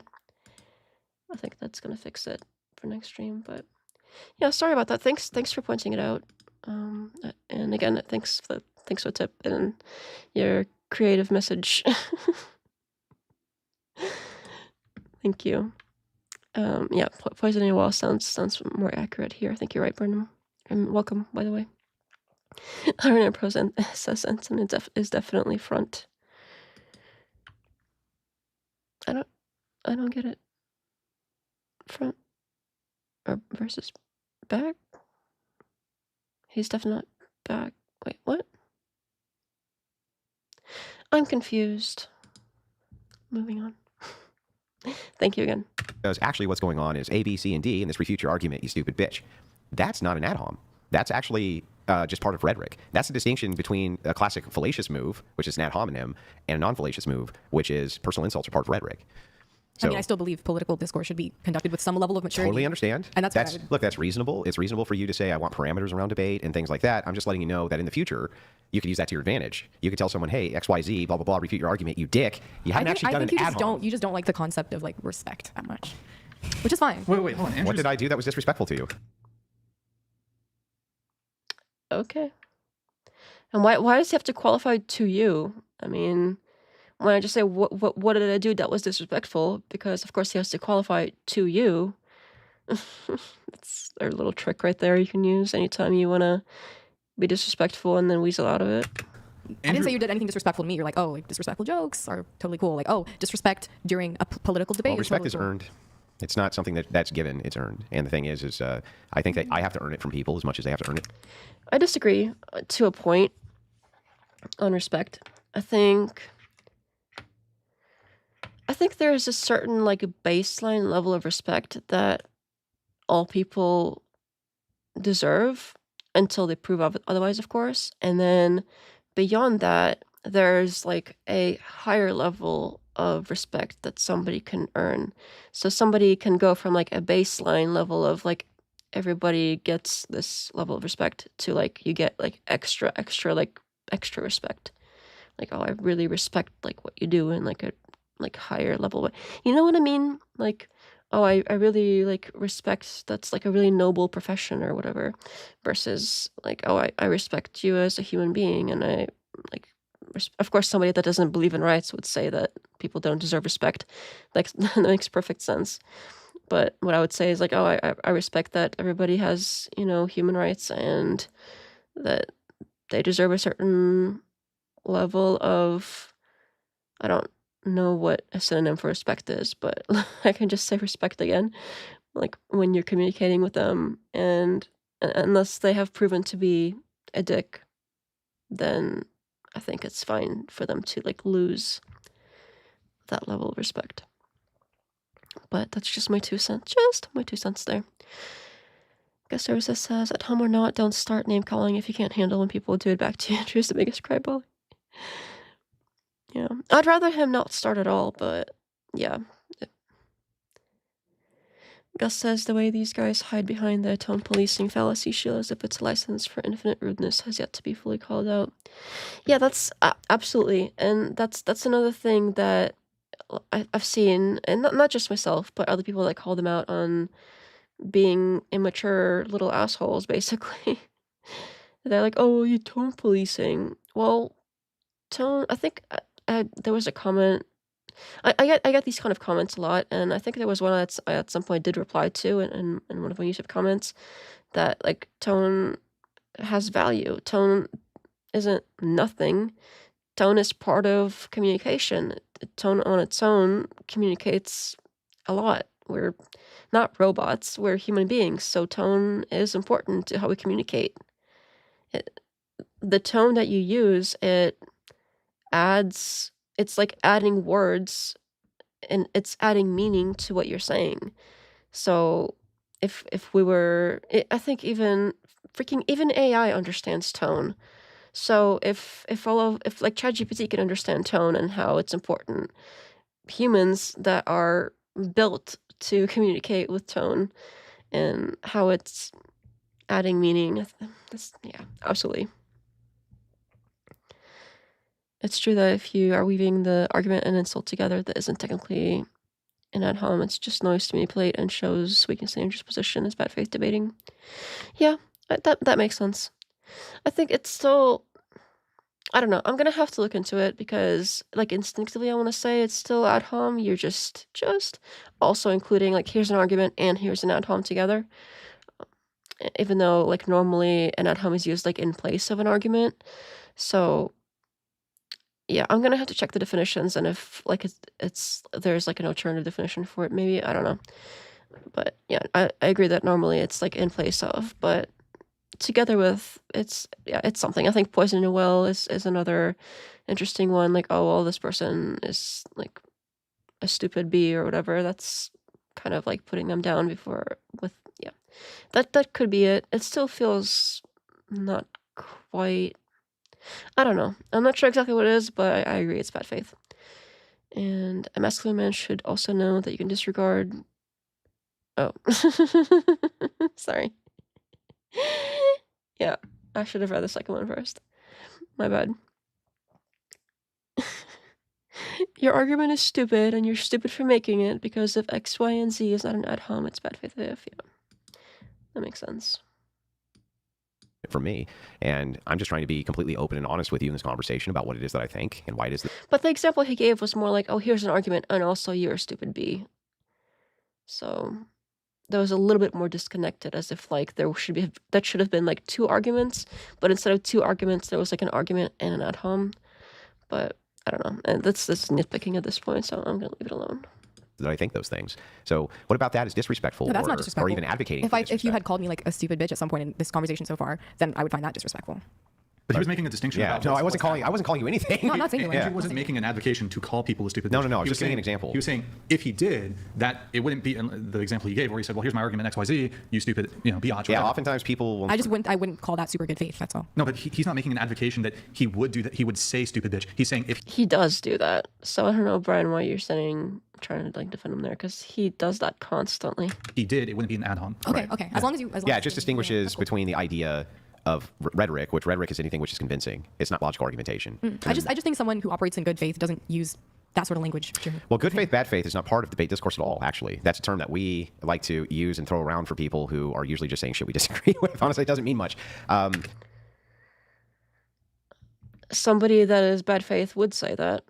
That's why I just say in my terms, like, I think a person I'm arguing with who's good faith is just actually advocating what they believe. For the most part, that's enough for me. That's an important part. Because most of the time people will Yes, he uses that excuse. I wasn't saying. No, I understand you weren't saying he was innocent. I get it. switch like fucking chameleons what they think based on who they're arguing and what it is that they're arguing about. And I think that really is what's encapsulating bad faith more than anything. Like, I would rather have a person going, you're a fucking piece of shit and this and that, as long as I knew what they actually thought, because then I can argue with you. But I can't argue with you if you're a fucking rally and a snake and you just constantly switch positions in the middle of a debate. And then I'm like, Yeah. I can't pin down anything that you believe. So I really think good faith is really that. I agree with that Claim part. donated $299. Thank you, Claim. You have a table full of whores. That's not I will true. Just assume That's I not should true. often pay for their time. Well, I mean, is Andrew Wilson a whore? I don't know. He could have a past. I mean, he could be one right now and could just be lying to everybody. And Brian over here, I mean, he's got labia on his shirt, so clear whore behavior. Popsicle girl, no question there. Pretty sure she's got like some whatever, like an alternative OF or something. Like I saw that it was like in her Twitter. And she's the popsicle thing she's doing constantly. Obviously whore. This lady right here, I don't know. She doesn't seem like one to me. I mean, this one has an OnlyFans, so okay, I'll stop. I'm just kidding. But obviously, they probably mean the women. But when they say full of, it's kind of funny to think like that they all are. Sorry, I had to. Adding the insults doesn't advance the conversation toward truth. It makes it more emotional. That's why it's bad faith. Yeah, that makes sense. But yeah, it's not uncommon for the super chatters to call these women names. That's not uncommon at all.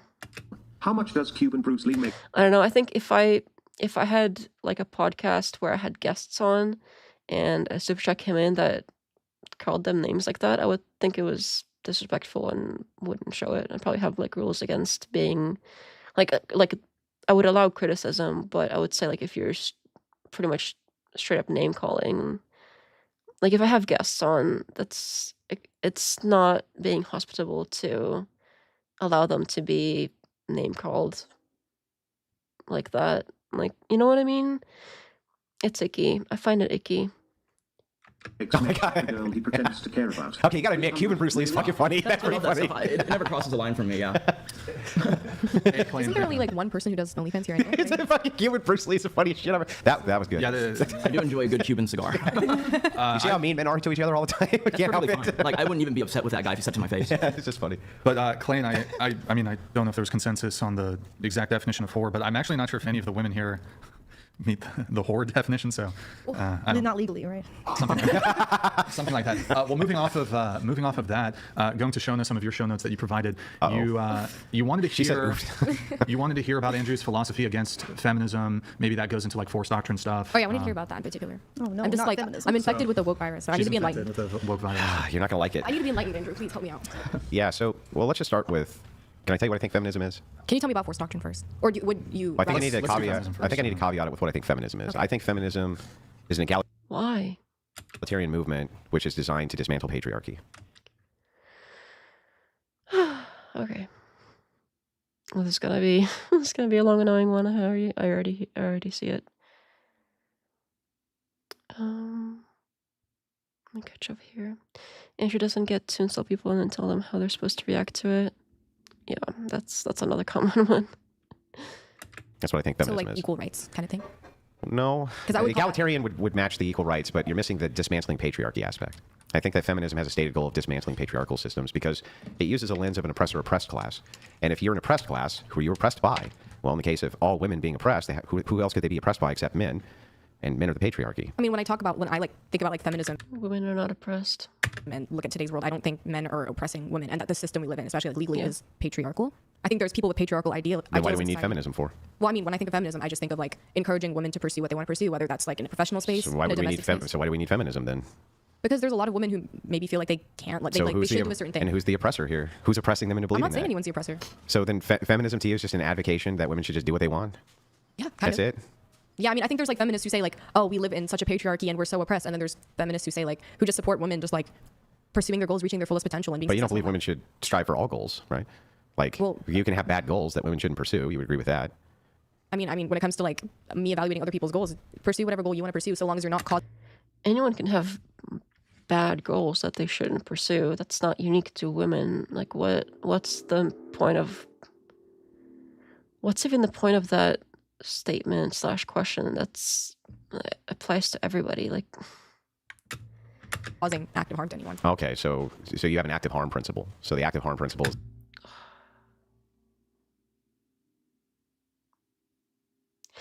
I just did a video on this.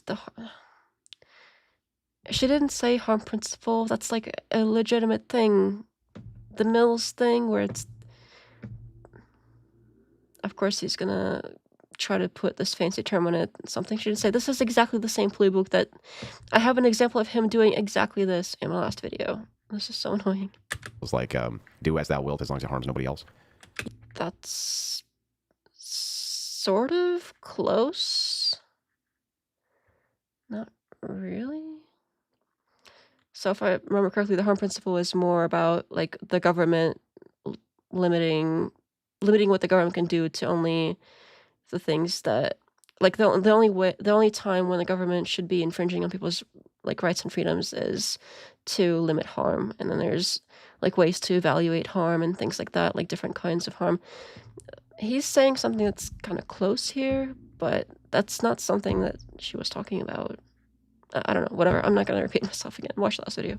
Yeah. That's impossible, though. Because Directly. Yeah, but this is the problem with the harm principle in general. Is that Well, most people don't have goals that are harming people. Like, most women aren't trying to pursue Well, I think goals that harming people don't generally set out to harm people, but I think that people can have goals that harm people, whether they set out to The do it goals or I'm not. talking about are personal and professional goals mostly. Yeah. Would Like, you this is my then- life goal. This is what I want to do. This is my purpose. Would in you life. then consider someone who is putting out content that might be racy, that if a 16-year-old boy came across it, it would be harmful to him?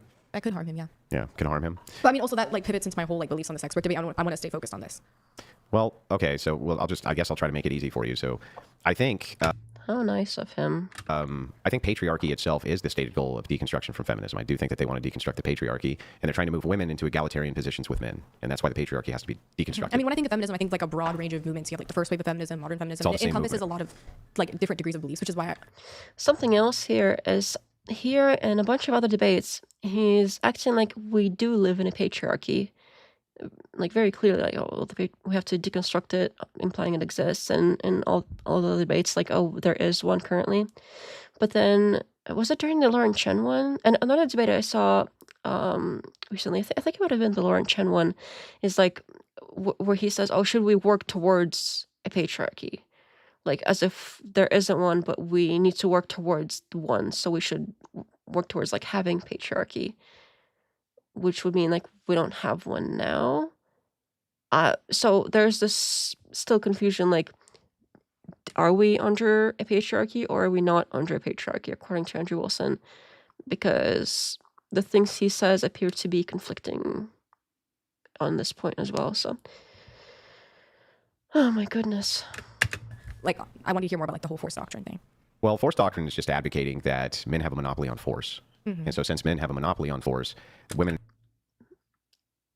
That's not what monopoly means. are always going to have to appeal to a patriarchal system to enforce their rights. And so no matter what happens, you end up with circularity. Men have a monopoly on force. Women will always have to appeal to men for force. Therefore, it's true feminism and dismantling of patriarchy is never possible because they're always appealing to the patriarchy in order to enforce their rights. I think appealing to is doing a lot of work there. And I'm not going to get onto this force doctrine spiel, by the way, because I'm putting into a video about it and I have lots of videos about it as well. So we're going to kind of quickly go through this one. I'm not going to go on and on and on about this too much, but appeal to is doing a lot of work there because there are ways that women aren't like appealing to men, but they could be like, if okay, the whole gender war thing is bullshit in the first place. There's no like men versus women. I'll cover that in the video as well. But this whole like appealing to, well, no, a lot of times where women got the rights is because they demanded them. They used different ways. There are different other avenues of where they had power to demand rights and make it more costly for them to not have rights than to have rights. They basically force their hand. So this whole like appeal to is, and this is another thing that in all these other different ways and other similar language that he uses is, yeah, it's like the only way that women could possibly have rights is if they basically beg men for them. He has used those exact words, is they have to beg men for rights, or this appeal to, they have to like ask men, and men specifically, not society, which is another thing I'll cover later, like in a different video. But this whole like appeal to, well, versus like having the power and forcing their hand is very different things. So this assuming it's just appeal to, as in like, can I please have, versus we demand, very different things. So if you take out that appeal to, this whole thing falls apart anyway. But there's a bunch of pieces of this little puzzle he built that are very, very cracked, and if you poke them just a little bit, they fall apart. So I really need to do that video because it keeps coming up over and over and over again, and here it is again. And I really want to get that out so I can basically just point to it instead of having to talk about it constantly. I'm so tired of it. Okay.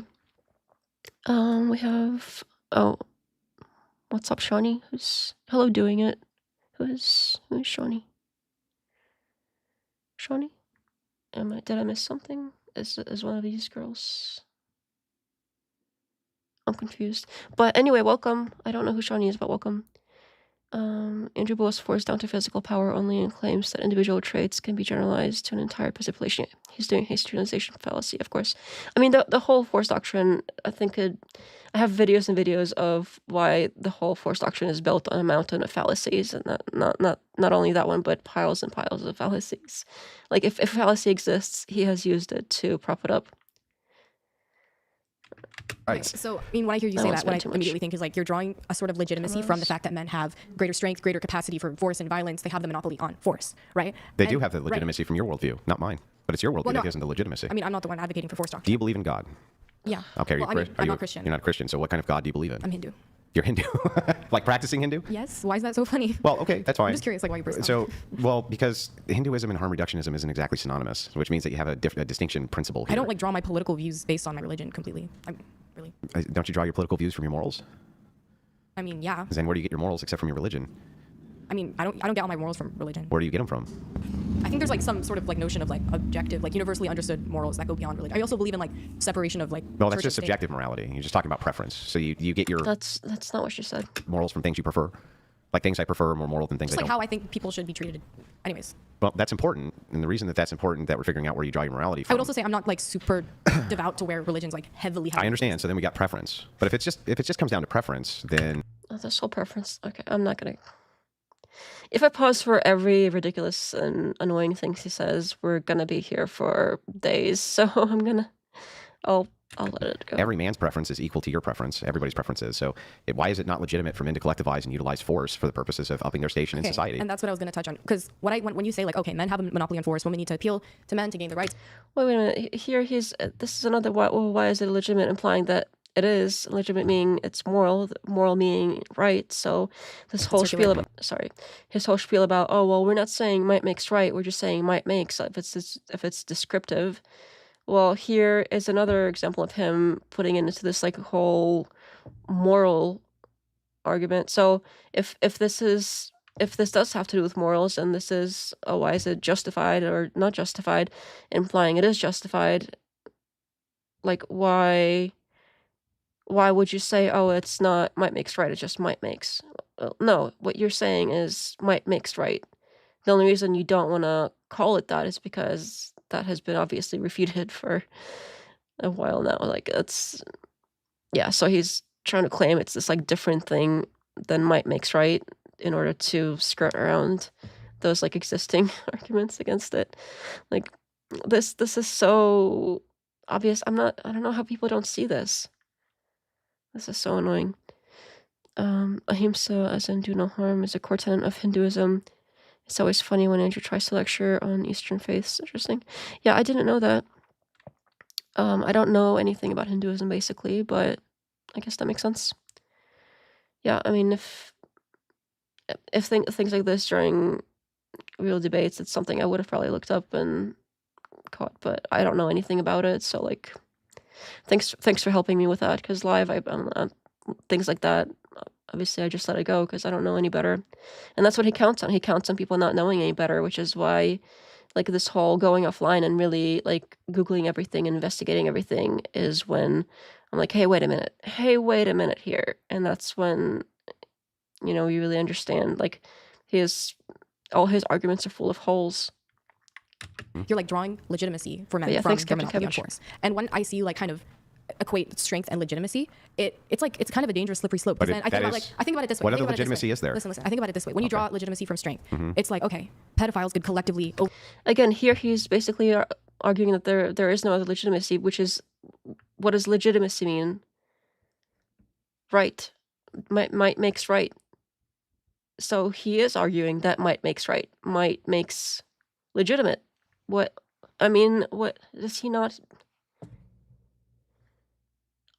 Obviously, right? Like, why would he even try to deny that? Because this is so obvious. Guess I resist says Christian ethics is either God's preference, subjective, or God is appealing to something good outside himself, meaning God is not necessary for good. Yeah, that's interesting. Another thing on that is I always thought it's interesting because, especially for somebody that recently converted to this Christian ethics that he uses, he had a preference for Eastern Orthodoxy and converted to it, like a few years ago? So that it happened to align with his preferences, and so he chose to follow it. That's not any different than anybody else having preferences for whatever they choose to follow. Honestly, I do think there is some, like, kind of what she said here, like, there's some objective moral truth out there, and I don't really know how to describe it yet. I think I have to do more research on, like, exactly how to describe what I think here, because obviously I'm not a philosopher, like I was saying earlier. But as far as, like, the whole, oh, your stuff is subjective, no, your stuff is subjective, his stuff is subjective too, because again, he chose to do this Eastern Orthodox Christianity thing. He didn't have to do that. He chose it because it aligned with his principles. It aligned with his morals. It's not like he had no morals and then he decided to do Eastern Orthodox Christianity and then he gained his morals. And then now this is like, because of that, now he has morals. Like, no, it's something he already had a preference for. He preferred to do this thing. He did it. He might have, like, slightly of a point if maybe he was, like, born into it or something, but his own story negates the whole, like, oh, well, being Christian makes it so that it's not subjective. Come on. Overpower little children. That's right. And then it seems to, like, almost force doctrine to me would seem to justify that. Then you're suddenly justifying every tyrannical invading force throughout history, including Russia invading Ukraine, World War II, Nazism. It's a very or you're justifying the opposite. You're justifying the overthrowing of the Nazism and justifying the overthrowing of pedophilic cults or justifying the overthrowing of said evil deed. So it's both. So you are justifying that and also justifying removing it, sure, but you're still justifying the bad things, right? So he doesn't seem to disagree with that here, which is interesting. He just is doing a Tuko here. Oh, what about this too? Like, what about the good stuff? Force doctrine would do both, but that doesn't really. When Matt Dillahunty debated Jay Dyer, he did a great job of explaining a type of objective morality within secular humanism. Well, that's interesting. Let me make a note of that. I don't think I've seen that one.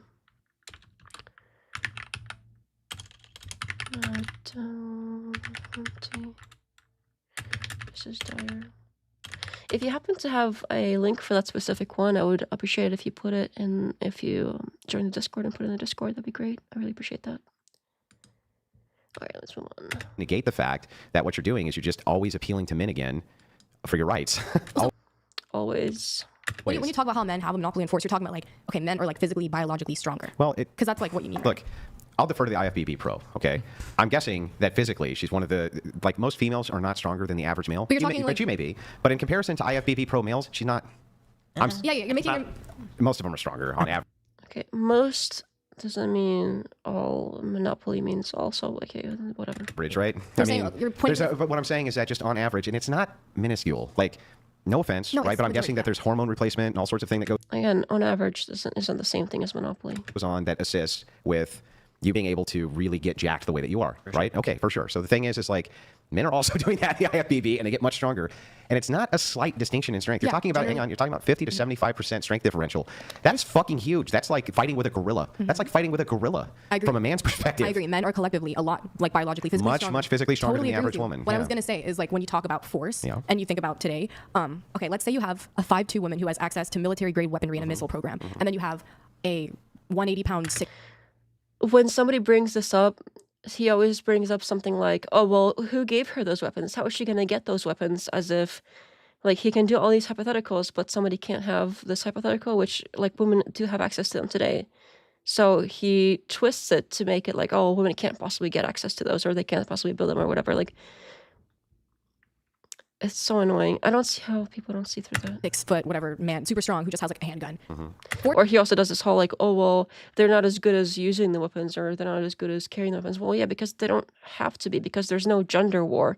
If there really was a war where like men were against women, which is so ridiculous in the first place, but just humoring it for a second, of course women would have to like figure it out, and I'm sure they're perfectly capable of using all these weapons and machinery and figuring out how to use other machinery to carry whatever it is they need to wherever it needs to go. Like there's forklifts and stuff. Like, what are you talking about? Force today, it can be like remote and can be mechanical and is not purely biological. She could physically, using force, overpower him. And who's in I think you have charge? to take that Who's in forward. charge of all of this industry and builds all these weapons and uses all these and uses all these weapons and designs all these weapons? I mean, women are equally capable of being weapons engineers. I think it's more of an intellectual accomplishment. How come they're not then? Because, I mean, throughout history, women had not been encouraged to enter those kinds of spaces. He, even in other situations where it doesn't have anything to do with force doctrine, admits that women prefer to enter fields that are not that. So if there was this ridiculous gender war of men versus women, they would have to enter those fields and learn how to do these things. But because they don't have to, they simply prefer to do other stuff. It doesn't mean they're incapable. They don't have to, so they like other things. That's something that he even agrees with. It's just now that it's in this context, of course, he's gonna act like it's different somehow. I'm so tired of making the same points. I'm gonna, you know what? I'm just gonna save it for the summary thing, and a lot of these I already did cover in other episodes as well. Let's see here. Let me catch up. I've never messed with her on Discord. Maybe I should finally take the plunge though. The debate is on YouTube. Yeah, yeah. I understand if you don't want to, but I think you should take the plunge if you want my 2 cents. I didn't mess around Discord for the longest time. I only started using it when I started the channel not long ago, but I think I really like it. It's nice to, have conversation going here and there, and yeah, it's nice. It's nice to like have chat, because I don't use social media and like at all, so it's nice to like have a conversation going here and there. Like I said, it's nice. Lots of interesting stuff, but yeah, I think you should take the plunge. Guest Services says a cultural subjectivist could say X is wrong independently of individual opinion. If Andrew wants to hand wave that, then he should hand wave nationalism also. Gus says it is a good debate. I've seen it too. Matt really had Jay on the ropes. I really want to watch it now. If I've got like 2 people saying this is a good thing I haven't seen yet. That sounds so interesting. Women, Andrew's claims hinge on his creator contraring objective morality with magic. Andrew's claims hinge on his creator contraring objective morality with his magic. Oh, okay, the God thing. Yeah, pretty much. Spaces. But like, if you put a woman into that field today and a man into that field, I think they could both be perfectly successful at it. Let me just ask you a question. Have you ever fired a gun? No. No. Never, right? I've never fired a gun, no. No. Are you aware that they actually require a decent amount of physical strength to handle properly? Sure. Yeah. I've heard about that. Yeah. But, I mean, His wife is a firearms instructor. Rachel is literally a firearms instructor. So, shut up. okay. And the bigger the gun, the more physical strength is required. And the other problem is that you have to carry lots of ammo, and that requires a lot of physical strength. And you have to carry. There is machinery and drones and nukes and etc. etc. This whole like what if thing he's building, and always for some reason his what ifs are acceptable, but the other what ifs are somehow not acceptable because of this like unrealistic thing. But his whole what if in the first place is the most unrealistic thing ever. That's more unrealistic than women figuring out how to get ammo from one place to another. Come on, fuck on. Carry a bunch of gear to feed yourself, and then you have to carry bulletproof vests that you're wearing so that when you get shot, right, you don't But die. I think if you gave me a gun, et cetera, et cetera, et cetera. And the problem is, we know this from hundreds of years of military collected data, not just here, but in every nation on planet Earth, that women consistently have to have the standards lowered for them on average so that they can, in any way, shape, or form, keep up with men. And this whole like gender war thing is stupid in the first place, and I think we've covered that already. But even that, there's no reason for women to be going out there and fighting, and they even admit how well women manipulate men, so they could just manipulate other men into doing it for them. And then his whole thing, oh well, but it's men now, that's men fighting. Well, so what? If they're being manipulated, it's actually the power lies with the women, and we're talking power here. Physical strength isn't what's in question. What's in question is power. physical strength is an example of power, but power is what we're talking about. And that's something he will refuse to admit. I've seen other debates where he refuses to admit that. And I think to anyone who rationally thinks about that, I think they would admit that it is power that's being discussed here. So if you convince somebody to go and fight for you, that's you're the one with the power. When kings send their army to fight, it's the king is in power. And sure, at any point, men could turn around and all at once go and overthrow him or whatever, but they would still have to be organized by somebody else and convinced, and then that person would have power. It's not these individual men that have the power. It's whoever's organizing them.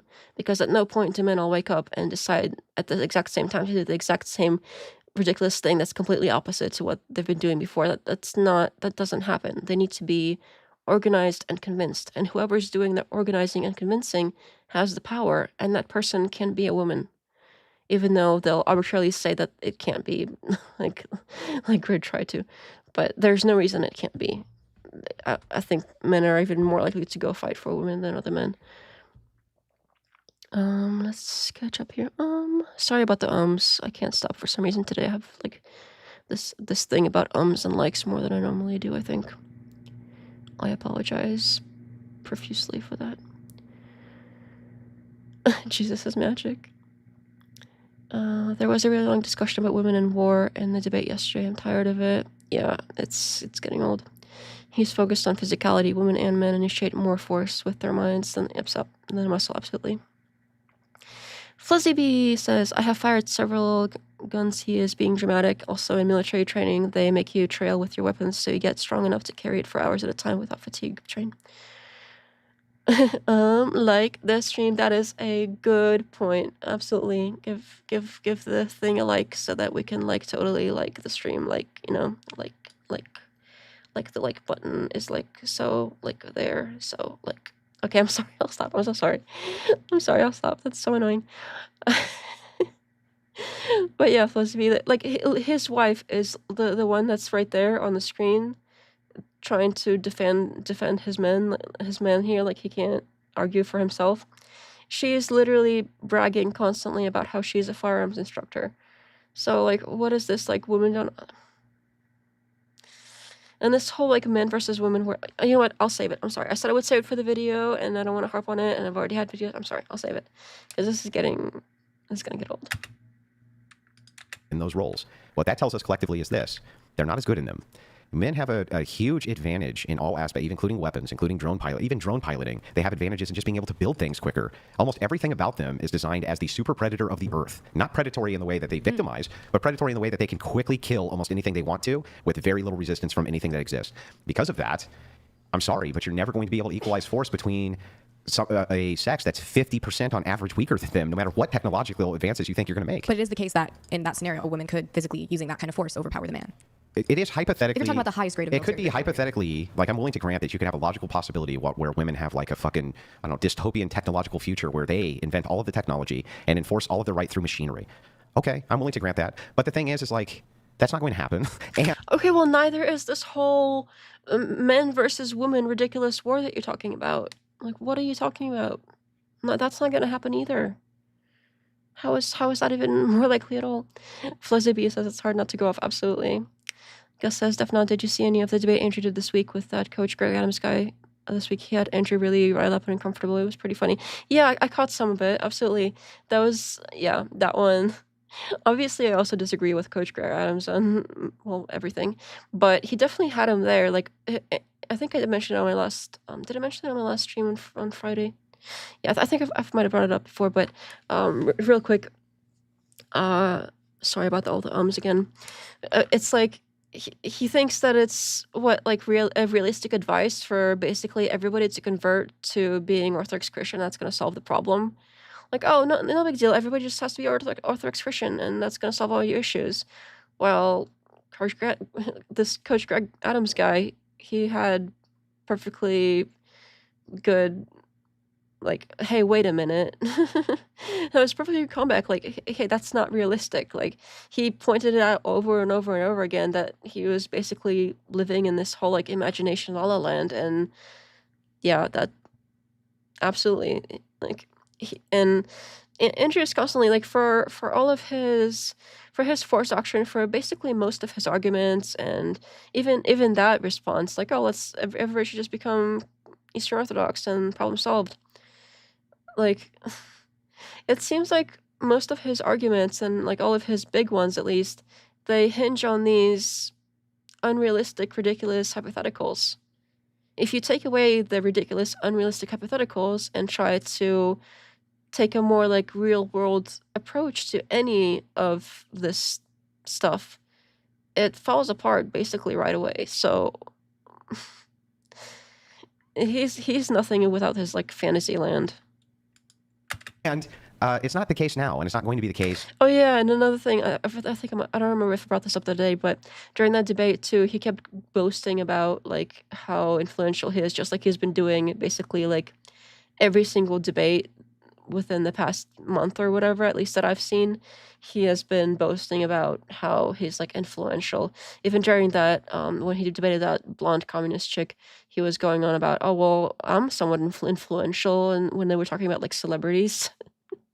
For some reason, like he had to like fit that into the debate itself, but he kept going on and on about how like he's like popular or whatever.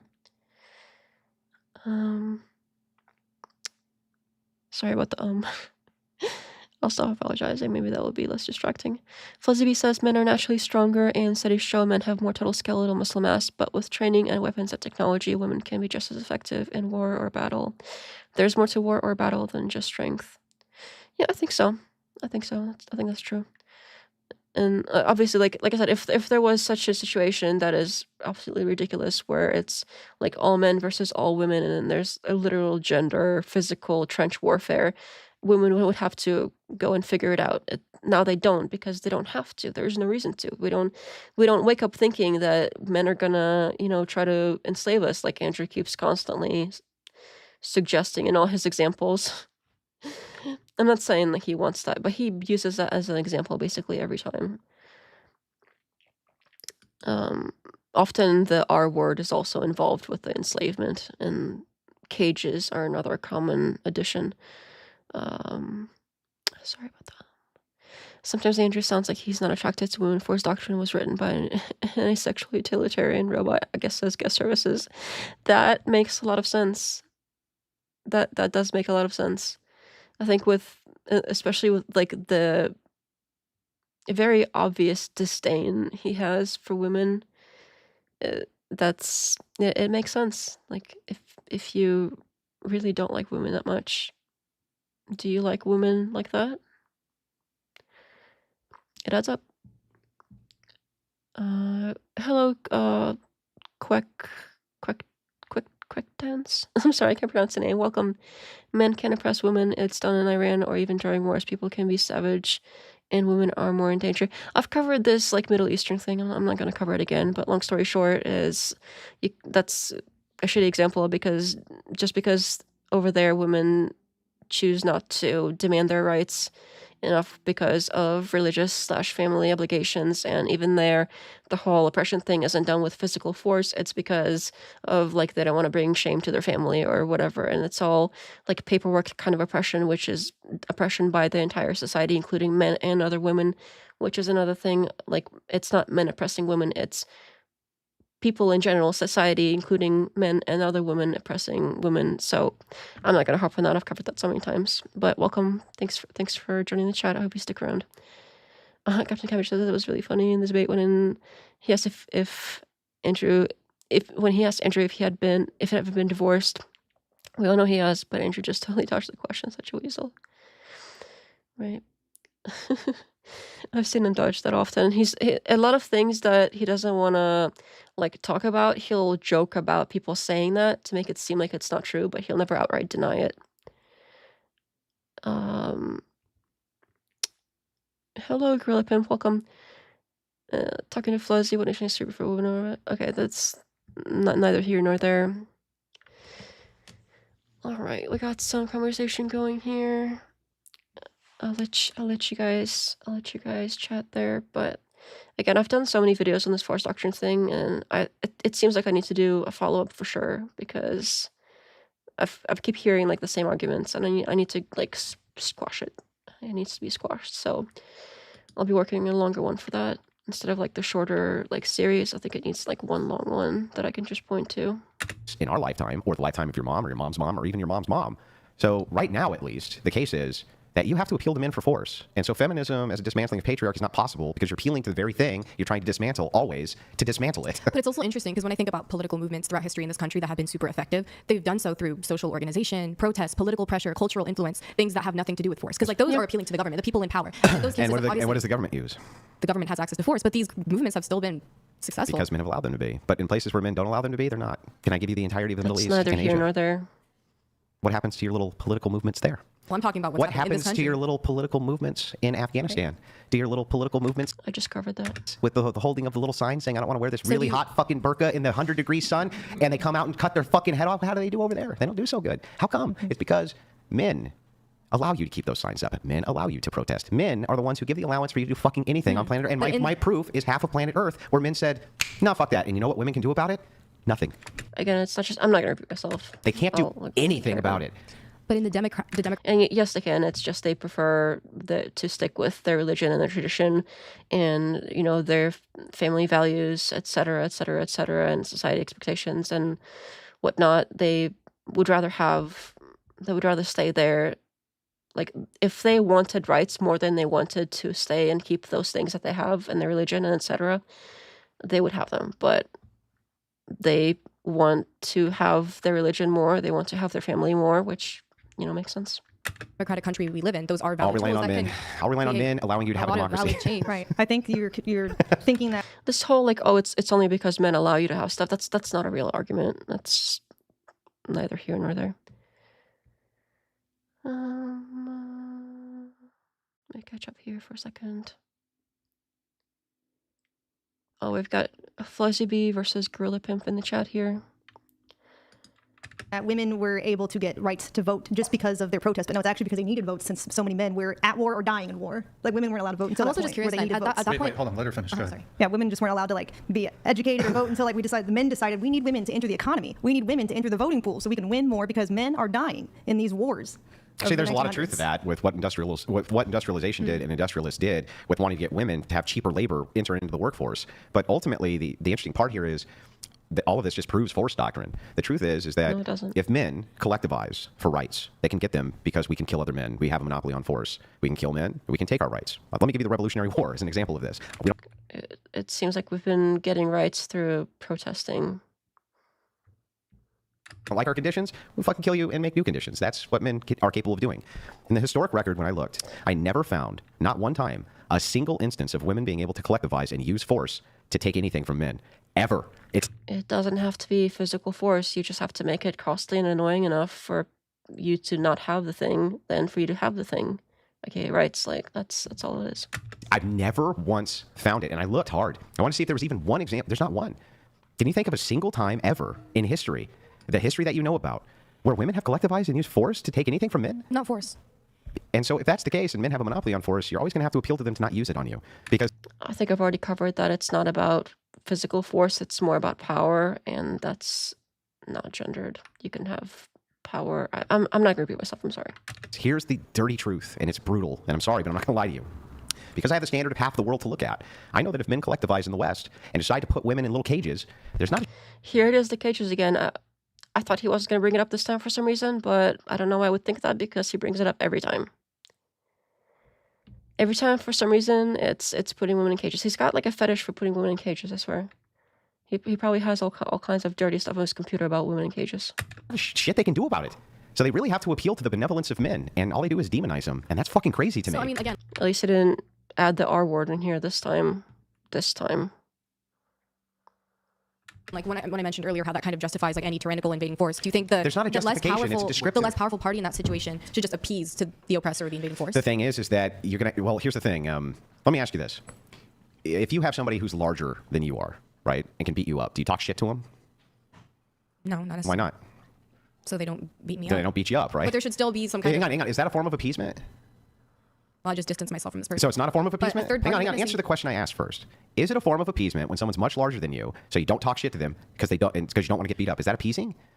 I mean, you're not really doing anything. in that Right. It's not situation. appeasement You guys play nice.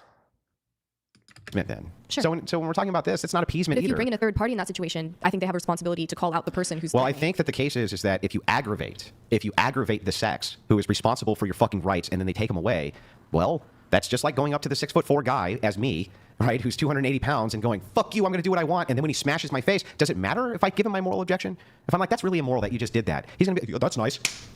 They don't give. Yeah, it matters because society runs on, like, morality is obviously very important to us. Our laws are based around morality. And the government is there because we think it's legitimate, not because they beat us into submission. If not enough people believe the government has legitimacy, they don't exist regardless of how much force they use.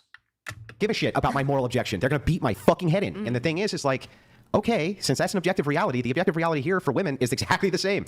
If you decide to continue the agitation of men, if women collectively do that, men are capable of taking everything from women, and the reverse isn't true. Okay, when I think about what you're saying in the context of the world we live in today, I'm not gonna. Sorry, that all of these arguments are so stupid. society that's advanced a lot more than that intellectually is not just this caveman primitive. I beat you up, you listen to me, you appease to me kind of way. Because it's very it's very Stone Age actually. It's very interesting. It's funny to me that It's like this weird appeal to naturalism. It's the problem that you have is you have what's called a normalcy bias.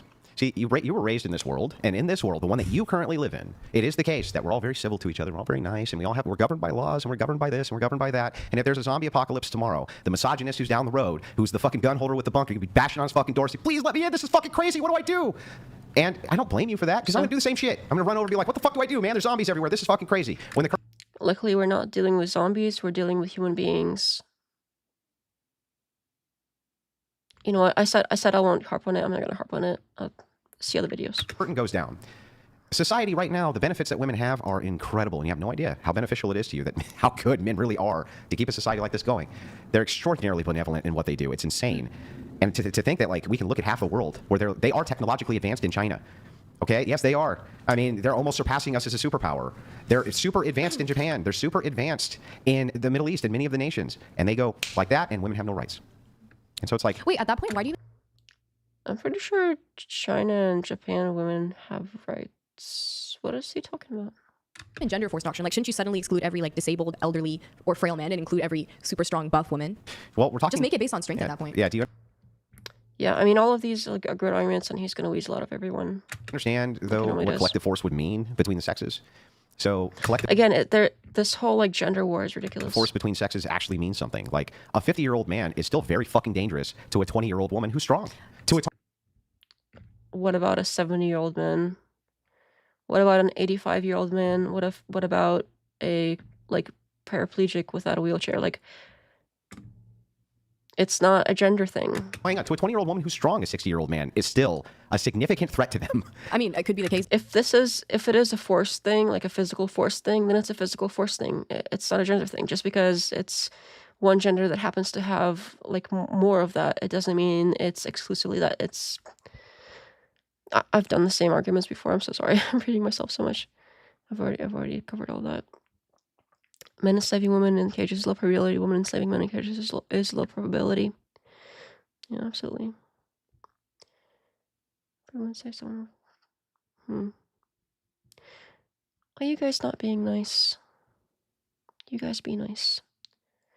I was skimming a little bit, but I didn't see anyone saying anything like rude. I did see disagreement, but disagreement is okay. It's okay to disagree. You guys be nice. Is that if the And not only 20-year-old woman that- was really strong and he was really frail and on a wheelchair? Women get overpowered by their 11-year-old sons. That's how bad it is. It's not like A woman this- could overpower a really old frail man. Yeah, some. But the Some. thing is, it's like you're talking about based around collective action. And when you're talking about collective action, it doesn't matter how many outliers you point to. Oh, there's a guy over there who's in a wheelchair. Oh, there's a dude over there who can't lift anything. Oh, there's a dude over there who can't use a gun. I agree. Those examples are there. But collective action is usually done uniformly between a collective. But then in that case, don't you think there's a sort of like injustice within this force doctrine? Again, for a collective, you need some kind of leadership. You need somebody to go around doing the convincing, and that might as well be a woman. idea. What's the injustice? It's a descriptor. suddenly- It's not a prescription. It's Suddenly, a every strong woman doesn't get to woman. be included. Well, it's woman, not women, not strong women. Oh my God. Strong Wait, woman. really quick, just on what Andrew said, I just want to make sure that you understand that. And so It's a descriptor, not a descriptive. prescriptor. Yeah, I Andrew's understand not the saying difference. yes, I'm we not- should. He's not saying yes, we should do this. We should subjugate women. That's not his argument. He's understand just the saying difference, this is not what should be, not what ought to be. Yeah, this is okay. How come those Middle Eastern men in wheelchairs have rights and the strong women in the Middle East don't? Monopoly on force. But what I would say, So hang on, collective. The collective still is what matters. So the and thing that's is, an injustice. well, justice. Right? How do you ground justice? If you don't ground it in God, isn't it just preference? Like morality Yeah. and What moral is justice? legitimacy. Tell me what. Now listen. This is. I'm not trying to make this a trick question, and I'm going to just caveat this with this. Explaining what justice is, it's like the hardest concept in the world. Okay, well- So I'm not going to hold you to this, right? Instead, I'm just going to say, okay, you can try to ground When I'm justice. talking about justice, and like when I'm talking about justice in the context of like rights, I think, I mean, in that case, you don't have rights. There are no rights. They're made up. This is so annoying. do you not believe in the concept of rights? No, they're made up. Where do they come from? Point to one. The government? A lot of things you can't point to. You can't point to God either. Where does that come from? So what? God doesn't exist? Wait a minute. He's an Orthodox Christian. Oh no. I really hate repeating this. They're like, okay, I would define The rights government gives you rights? as- in this country, yeah. Well, no, just period. Can I define rights? Yeah. Protect. I am being nice. I don't know why he said it. Yeah, I'm not sure either. I thought I didn't see you being mean or anything. But I'm not sure what happened there. I did see disagreement.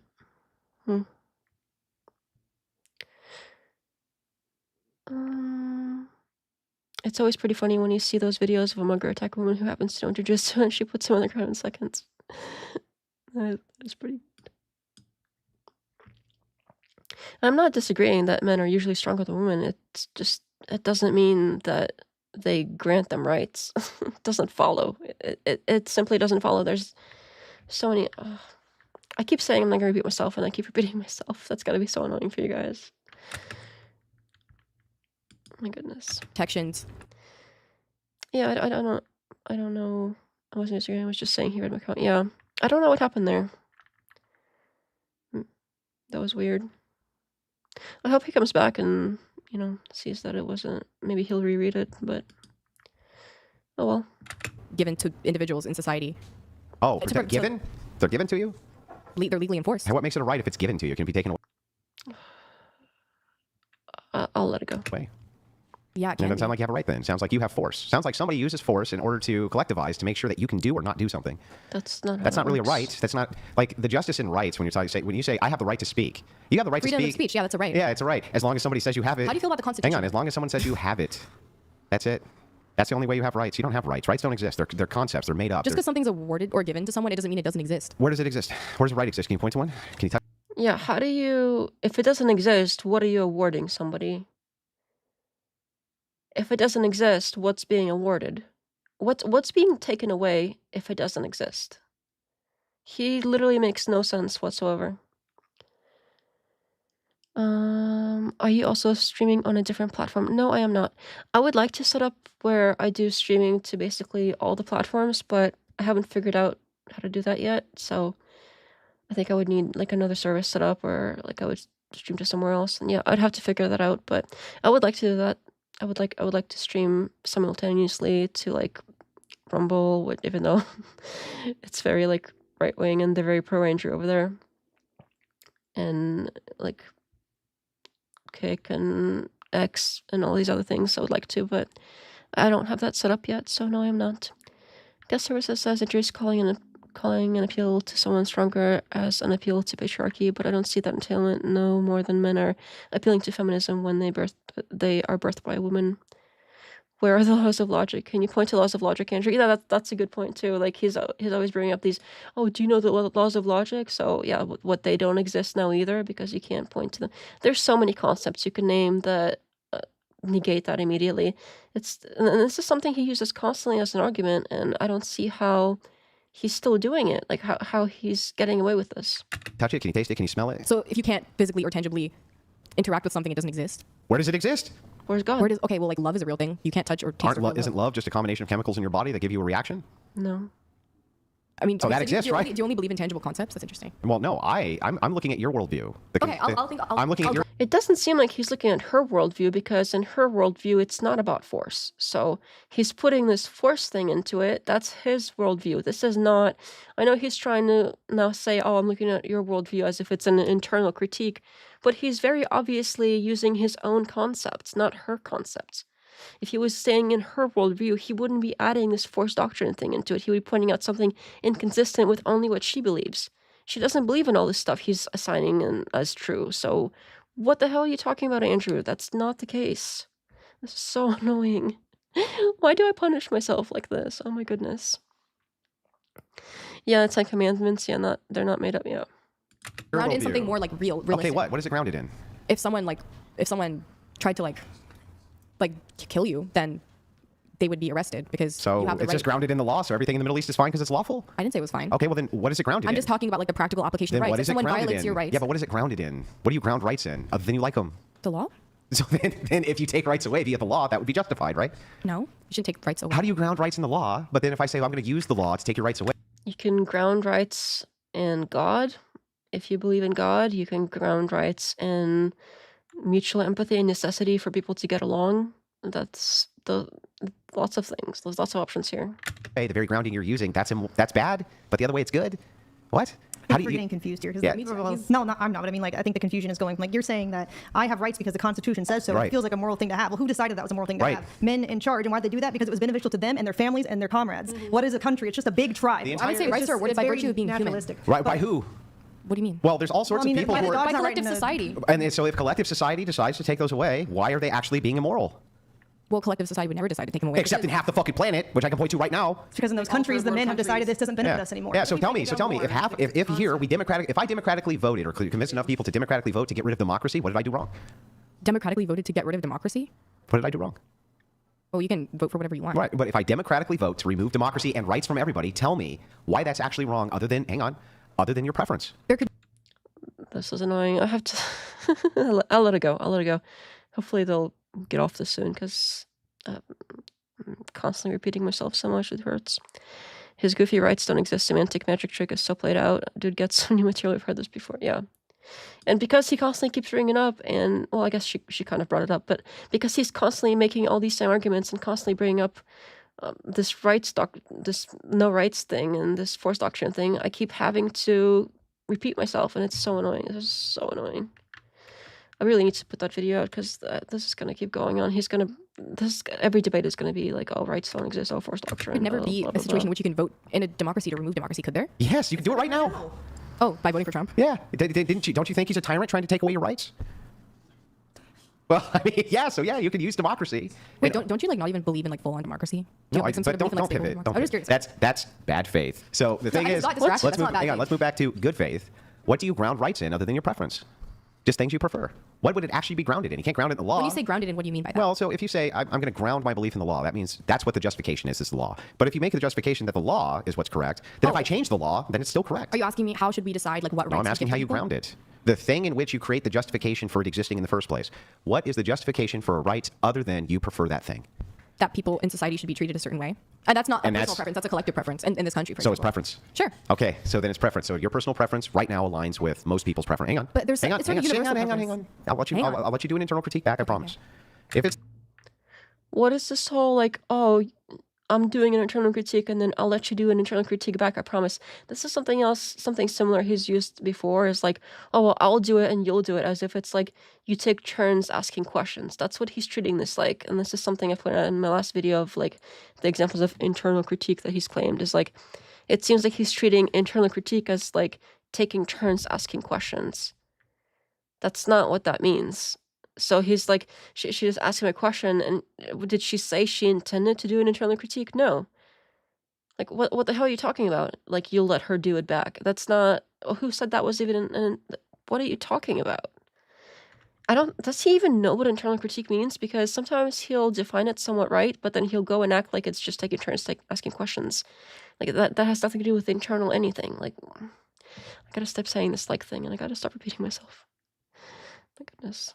the case that your preferences align with other people's preferences, and that creates your justification then if my preferences align with other people's preferences, we're equally justified, right? And that's just having different interests within a democracy. Sure. Well, then if that's the case, then if men collectivize and their preferences outweigh women's and they take all your fucking rights away, tell me what they're actually doing wrong. Well, that's undemocratic. Why is that wrong other than your preference, though? It's not, right? I mean, it's not constitutional. And the Constitution is a collective of preference? Yeah, that we, like, yeah. Yeah. So then if that's the case, if everything just boils down to what you prefer, then the second men decide to prefer, the second men decide to and prefer to stuff your asses in cages, then they're equally justified. You keep hang on. How would they not be equally justified if they're just using the same standard you are, preference? Because when you keep attaching personal preference to what I'm saying and thinking, but don't you believe there's some kind of, like, I mean, based on, like, reason, like rationality, like, I don't want to use the word objective, but universally we have, like, I mean, you can look across religions, across cultures, there's, like, universal understandings of maybe people should be treated this way, this thing is the right thing, this thing is the wrong thing, even, like, in a secular context. Can I tell you about a little island? Again, we're not doing this. I'm not doing this like Papua New Guinea thing. No. This is so annoying. He keeps saying the same stuff and I keep having to repeat the same stuff, and I really don't like repeating myself. I really hate that. We're not doing this. The whole Papua New Guinea thing. Let's see if they ever move on from this, because this is gonna be full of like YouTube TOS. The original question, right? Like, why do you say it to a judge? When push comes to shove for the decision, right? Like, you feel one way, he feels the other, that you would defer to him. I mean, it would depend on what I'm deferring to him to. It's interesting that they brought like Amaranth and her husband on, who are like the celebrity guests here, right? And then they spent, I don't know, did they have like a contract? I don't know what's going on there. I don't know if they did it for free, but and then they spent the whole time talking to this random girl over here. Like, what's that about? Like, sorry, I keep saying like, that's so confusing. You would think you have this like, I can't stop, this big celebrity guest couple over here, and they've tried to like, I can't stop. They've tried to pitch in a few times and, you know, join the conversation, but they keep talking to this girl over here. Like, she is the show. She's the whole conversation. Which is fine when they have a normal panel and they take turns, but it's been her for 4 hours, basically. Okay, that's not true. They had maybe like an hour of them discussing the break-in and stuff. So, like, 4.5 hours total. So let's say like 3.5 hours, maybe 3 hours to be generous. At least like 3 hours they've been talking to only this girl on the right here. That's it. Does nobody else exist? Like, what's... Okay. I just find it funny, like, they have this really famous person here and they don't have any other questions for her other than the initial short little, like, tell us what happened with the break-in thing. That's it. And then the prostitution thing too. So I guess there was like 2 things. So yeah, so about like for like 3 hours they've been doing just this girl on the right. I was just thinking about how Amaranth seems frozen, and I was wondering how she feels about sitting there. Yeah, it seems like, I don't know if you saw earlier, but she tried to join in the conversation. Like, she tried to be like, oh, well, it seems like you're saying this and you're saying that. But then it went right back to this girl on the right. It's weird. Like, I keep saying it. I think if you're going to have somebody famous, you should take advantage of it, which is surprising because usually he does. Usually it's all about the person that's famous. But this time it's, I don't know, maybe he can't help himself. Whatever seems to have that weird dynamic where a lot of the guests sit there quietly for long periods, and I kind of feel bad for them having to sit there with nothing to do. Yeah, I agree. It's so awkward. And you're sitting there for hours too. Like, usually it's like at least 6 hours, sometimes 8 hours long. And most of it is spent sitting there quietly. Like, at that point, they might as well like schedule them like maybe 2 or 3 at a time so that the other people aren't sitting there waiting for their turn basically for like 5 hours straight and maybe get an hour or so to speak, if that, because usually it's not even that. Usually it's like everybody gets maybe 30 minutes and like 1 or 2 people get most of the time. It makes no sense. This girl says, and yeah, and also the host hasn't lost his mind of hearing Andrew with the same takes every episode. Renpro, yeah, I agree with Renpro as well in school, because I don't know, I think Brian really likes things that are like regular repetition type stuff, because it seems like he also asks all the same questions. Like every time they have a regular panel, even without Andrew there, he asks all the exact same questions. He brings up all the exact same examples. They always do the bear thing. They always do the rate thing. They always do those pictures where they turn them old. They always turn the pictures where they turn them into men. They ask them, would you date the men? They ask them, oh, well, why is it men or why is it, I think I already did that one. And they do this whole, oh, well, remove the makeup thing sometimes. Sometimes they toss that in. They do the whole, he's been bringing up that picture or that video where that young Asian lady is doing like a bowing to the man and toasts his like laundry and brings him dinner, and he claims that's his girlfriend, and he demands that all of them be okay with bowing to their man, and why aren't you okay with bowing? And they sometimes do this whole like, oh well, a woman oppressed thing. Yeah, it's all the same things. They do the body count thing. Yeah. And they do the whole like, oh, well, did you break up with somebody? They weren't abusive just because you say so. I bet they weren't abusive. What do you mean by abusive?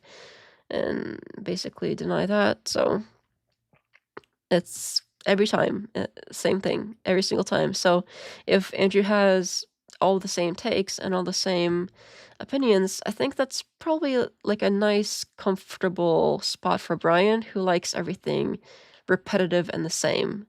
Like, he's got to have some kind of something going on, like an OCD or something mentally, where he has to have everything the same and everything has to match and everything has to be repetitive. Like, he's got to have some kind of, like, special neurotic thing going on because of that. So I think he probably likes Andrew's arguments being the same and repetitive just fine. But I guess that's the dynamic bringing college girls that just want to be popular and have a based Christian to lecture them. Yep. Pretty much. That's the name of the game. Emperor says, I get the OnlyFans/ID guests that show up just to sit there, but not the others. Yeah, because some of them, like, you would think, oh, you got somebody famous here that have all of these interesting stories you could get out of them, and they're kind of waiting for hours. That is weird. There's one episode of Destiny, and I don't remember the other ones. That was a good episode. Well, that was probably a while ago, huh? I think I remember them doing debates with Destiny, but I don't remember Destiny being, like, on the panel with other women. That'd be interesting to see. If you find, Anisko, I don't know if you've joined the Discord yet, but if you find that, if you find that link, if you could post a link, in the Discord, there's a channel called, well, that doesn't really apply for self-promotion. There's like a channel called Ideas and Feedback, or even in general is fine. It doesn't really matter. But Ideas and Feedback or general, either or. Maybe I'll make a new channel for like sharing links or something that's separate later. But in either one, it's just one of Discord. That's not a big deal at this point. But if you wanted to share a link to that, I'd be interested in watching that one. All right, let's see what's going on here. I don't know how much longer we're going to be on because I'm kind of really tired of hearing his voice and all his same arguments. And I don't know, my annoyance level has been slowly rising. Annoyed. Did I say I'm annoyed? I'm annoyed. Let me see what's going on like live, and then if it's interesting, we'll go back a little bit. The amount of morbidly obese people I've ever known in my life are maybe 2, and they are far out of my age range to date. You've never met anybody who's fat in your own age range? Come on. Genuinely, I do not. I can't think of people who have ever been close in my life that, yeah. Just like What is this like, oh, well, why don't you date fat men kind of thing, or what's going on here? Say R&D. Just say R&D. It was research. But so, Andrew, that's kind of not mean to say, you know? I'm not mean. I'm not being mean. That you were a 3. Can you tell me, would you disagree with them? Well, I might truly Are they doing their rate yourself thing here, or what's going on? really not be their preference, right? I know, Everything's made up but of preferences. would you disagree with them? Well, I think I look better. They're still on the same girl? This is what? Yeah, that's 4.5 hours, and they're still on the same girl. Than they think. Almost I am. 5 Great. hours Whatever in. that number is, I just don't know how to give us quantify that. it. Whatever I that don't know how to number. Hang on. quantify it. Whatever that number is. Hang on. Whatever that number is that you disagree with him and you think you are, then give us that one. But I don't know what number I think I am. Cause Well, I mean, you disagreed with him if he said you were 3, so you know you're not that number. So whatever the number is that you think No, you're, I don't you, think- hang on. He can Whatever think no, I'm a hang on, 3, hang though. on. Maybe I'm What, hang on, unattractive. hang on. Whatever That's number annoying. you should probably have some sort of. You should put him I'll on call him some by sort his of name. platform like you would put the judge you call your honor. Yes. he would know by now that I wouldn't be the kind of person who would do that if we had gone to the point to being. So how is that not just incentive for men to not marry you?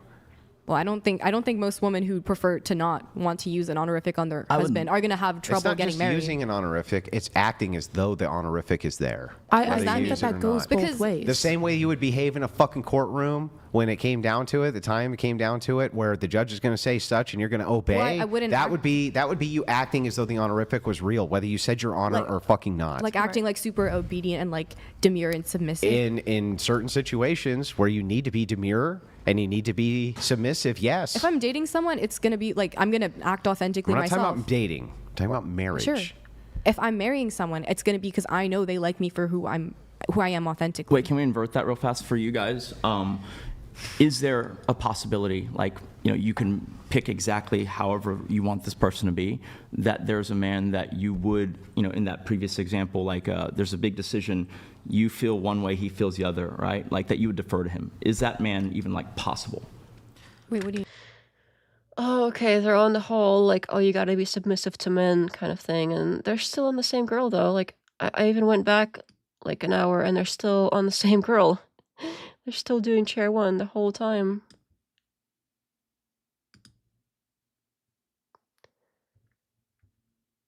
To rate their own looks on a scale of 1 to 10, you can't pick 7. Own looks, physical looks, scale of 1 to 10. I'm curious, based on what? Like societal beauty Oh, standards? yeah. This is what they were doing here. Okay.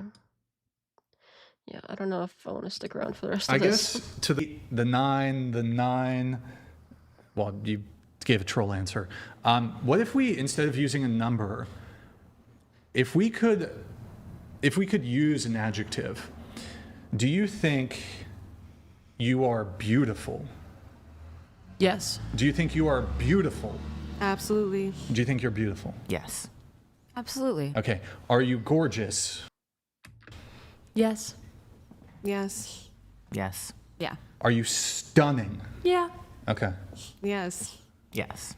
Not every day. Okay, sure. Okay, and I have one more. Are you coping?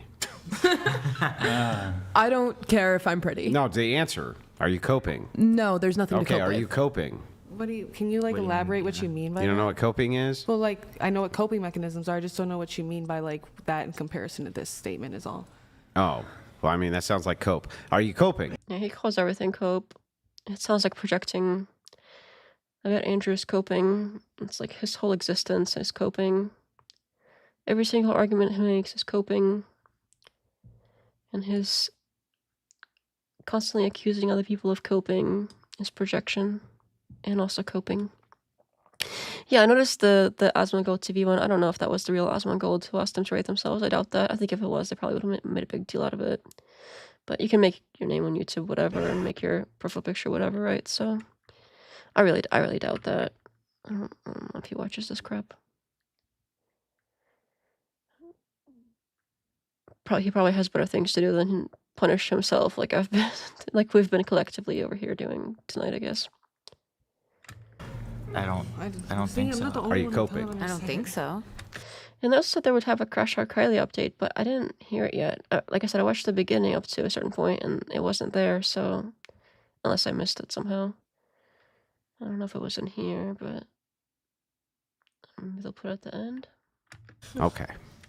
But that was a girl that was suing them, right? Because that girl was so weird. She was doing this weird thing where she was constantly leaving and coming back. She was doing this crying thing, and then accused Andrew of, like, I don't know, some health thing that was weird, and then like try to sue them or something like that. The whole thing is super cringe. I don't know where they find all these women. I checked in his latest video is reacting to yesterday's debate, Andrew versus Charlie. Really? Oh, okay. Maybe that was him. Maybe that makes sense.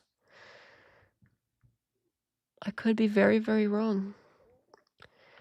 I wonder what the point is in getting them to rate themselves. Yeah, it's basically for anyone that says they're a 9 on high or higher, they're basically told that that's unrealistic because they're rating themselves too high and they're not that pretty and they need to be more humble. That's the point there. And if anybody dares rate themselves a 10, then they're really attacked and basically told, well, do you think you're perfect? Well, are you Megan Fox or whatever? So they really go after them. If anyone dares say they're a 10, they get devoured. If they even if they say they're like an 8 or a 9, they often get accosted too. So yeah, it's basically like if you say anything but 5 or 6, you're gonna be made fun of. I have a different metric. I was thinking about this the entire plane ride down. Like, how can I rephrase this question? And I think I have the best fucking way to phrase this. So I'm going to try it this way.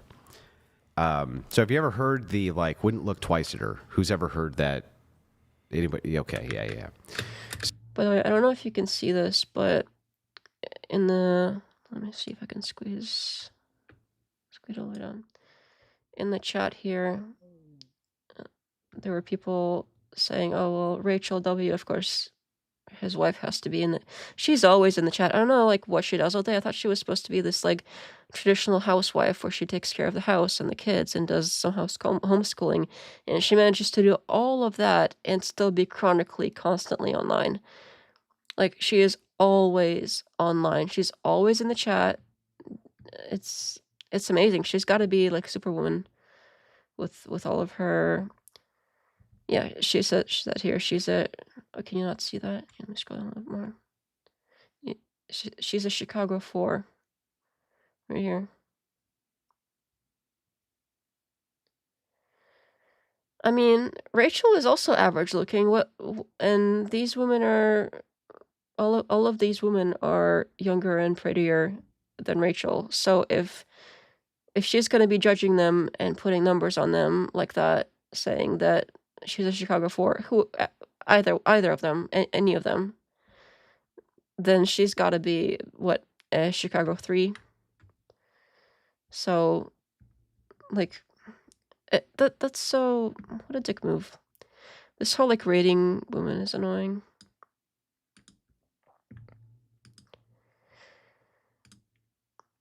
I get it as a thought exercise in theory, but the outcome is usually pretty lame on this podcast. Yep. Like his goal says to humiliate them. Bully behavior. I don't even know what Chicago 4 means, but it's low and obviously meant to humiliate. And yeah, I also think like if you were doing like a more if you were doing some kind of like sociological thing where you wanted to see like, oh well, what do people really think of themselves? Do people really think that they're pretty? Like which people really think they're pretty? Which ones think this? Which ones think that? And you really want to like, if you take a perspective of like trying to investigate and learn something, that's one thing. I think that might be okay. But this thing where like if they dare say anything higher, that's their golden ticket to like basically accost them and then make clips of them and then everybody points and laughs at how ridiculous that is. Like that's the goal here. The goal is to hear somebody say 10 and then they make a clip of it where Brian is or Andrew or whoever is on the left side here is going to basically argue with them about and make them defend that they're a 10, and then they're going to clip it as a short and put it on YouTube and all the other like shorts channels and everything. That's the goal. That's what they're trying to do here. That's what I've seen countless of times. So this isn't like an intellectually like interesting discussion about people's opinions on who's pretty and whatever. It's very different. This girl says, Aaron Pro, I think it's because of the types of girls that appear in the show. They know how to denigrate. I heavily doubt if other types of women get the same responses. Flusby says they want to break their spirit. Broken people are easier to manipulate. That's probably true too, yeah. I could see that. So I say if a guy would look twice, you're a 2. So every time he would look, right? That ups your score, right? So that's what I think. So based on that, how many times, if a guy was passing by, would he look? That's not fair, because how many times does Gorlock get re-looked at, you know? Is that why she's a 10? Well, hang on. I think that people purposely try to look away from Gorlock. That's what I think. I don't think so. I think if somebody looks extraordinarily like bad, people want to stare too. So people look at things that are extreme, whether it's good or bad. Like, yeah. So that's a good point, actually. Yeah, that's not even how it works. Yeah. Wouldn't look twice, literally is Gorlock. You look at. And usually, even if there was any truth to that, wouldn't it be like looking once and continuing to stare? Wouldn't that be the metric of like how long somebody stares? Because I mean, if they look away, how good were you really? If they weren't mesmerized enough, like what the hell is he talking about? They go, oh my God, and you don't ever want to look again. So that's my rebuttal. So based on 1 to 10, based on that Fuzzy, great minds. criteria, what's your number? I was just gonna say I don't look at someone I perceive a 10 out of 10 Okay, times. what's your number? Higher than 10, they won't stop looking sometimes. 5, 6. 10. Women look at you 6 times? They're like, well, As I said, every time was at 2 points. Did I hear that wrong? I thought you said 2 points for every time. How do you even look away and back 10 times at someone on the street? Yeah. Especially if you're walking past them, like you're gonna have neck problems. Well, it depends. Like you're saying, like that, like that. yeah, Looks like they have like. A that's spasm in their beautiful neck. though. That's what that looks like, Like when they're maybe, like they just can't keep their eyes off you, right? Okay, how about when I first met you? Sure. Okay. What would you have rated yourself then? Probably 8, 9. Yeah, okay. All right. Yeah, I'm not saying they're spastic. I'm just saying like they can't keep their eyes off you. They just keep looking, you know? Like, all right. 10. I'd still say, but I can't say 7, but I would probably pick that. I'd drop it down. But I would give myself about an 8 still, just because regardless of what you think, in Chicago, I'm an attractive woman there, okay? And it's not. But it's not about, listen. Nobody's saying any woman here is not attractive. That's not what's being stated. Not at all. I'm not saying, like, I've watched the show enough to know that, like, I would never say I'm a 10 because I'm not Angelina Jolie. I'm not a Carrie Bradshaw from Sex and the City. She's not a 10. Okay, let's not. You don't, well, but see, that's a Drop your wallet around and turn around to pick it up. Yeah, that's how else would you do it? Guest services says, I want to hear what Andrew Wilson thinks is a 10. Wilson thinks 25-year-old women are too old to marry and have kids with, obsessed with versions from... Oh, she's from Chicago. Yeah, so if she's a Chicago 4, I don't think she doesn't look like a 4. That's not bad. I think she looks better than Rachel, so whatever that means for her, if she's going to be judging people like that.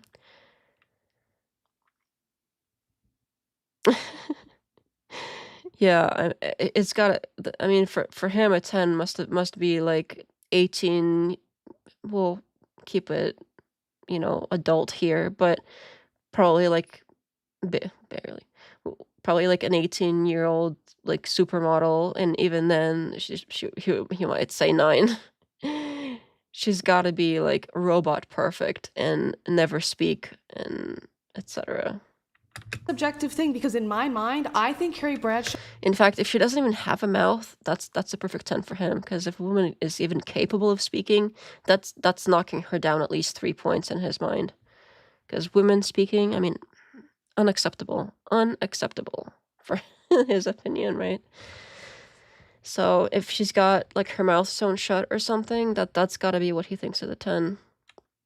That's the only way. That's the only way for him to see a woman and say, that's a 10. 18 silent supermodel. Virgin, yeah. Yeah, he's got to get in there with a flashlight and inspect. Come here, lady. Gotta spread. Let me see. Let me check in there. Let me check what you got going on. I gotta find out if you're a 10 or not. It's so gross. Maybe a 10 to him looks like his BFF, bro. That's a good point. We forgot the whole woman thing. It's probably not even a woman. A 10 to him it's gotta be like one of, yeah. It's gotta be Marte. The one with the gay corn. Shot is The one that was using the ChatGPT during a live debate and like reading from it, and like and it was even like a big little like 5 minute. That was so weird. That's his 10 right there. Is Marte. is a fucking, excuse my language, Marte is a Martin for Andrew Wilson. a What if he hates women because they're taking on his potential boyfriends? Oh my goodness. You guys are so funny. I mean, if you think a 25-year-old woman is too old, then you're not attracted to women. Yeah, Martin. I know, right? smoke show. I think He does really defend him, so you never know. she's a 10. She's No. incredible looking. In and Sex in the City? Yeah, and I At any strive point? to have that kind of fashion. At Her any curls, point? I would kill to have curls like her. She is gorgeous. Do you agree with me that Just Sarah because you Jessica don't think Parker is that, ugly maybe as because shit, you're though? in Cali and you have like Do you- all these gorgeous Cali women Like, hey, all the would you time. agree with that Sarah Jessica Parker is fucking objectively ugly? No, I think she's gorgeous. She's not ugly, Andrew. She's fucking a ugly. That smoke chick is an show. Ugo. No, She I've vaguely heard that name before, mostly because South Park made fun of her, but let me look up.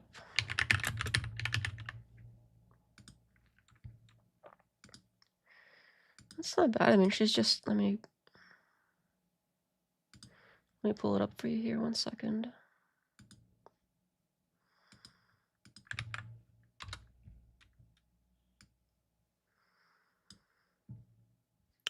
She's just old. She looks average. I don't see, she's not like hideous. She's an average looking older woman. That's like, okay. I don't get it.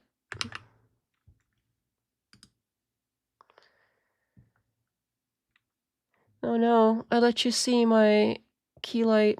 I was looking into lighting earlier. I don't know if you've noticed it looks a little different, but I'm still not done. I was actually also gonna get, I bought them, I just haven't put them up yet, but I got these like fairy lights that are like curtain lights. So I was gonna put them around this backdrop here and maybe help the lighting a little bit because I think the lighting situation in here was so bad. And I think I fidgeted a little bit with it before the stream started, and I think it looks a lot better. But I still have some improvement to do, so I'm trying to work out the lighting situation. So I've been looking into like lighting and tips like that. She has a long face. Yeah, her face is kind of long.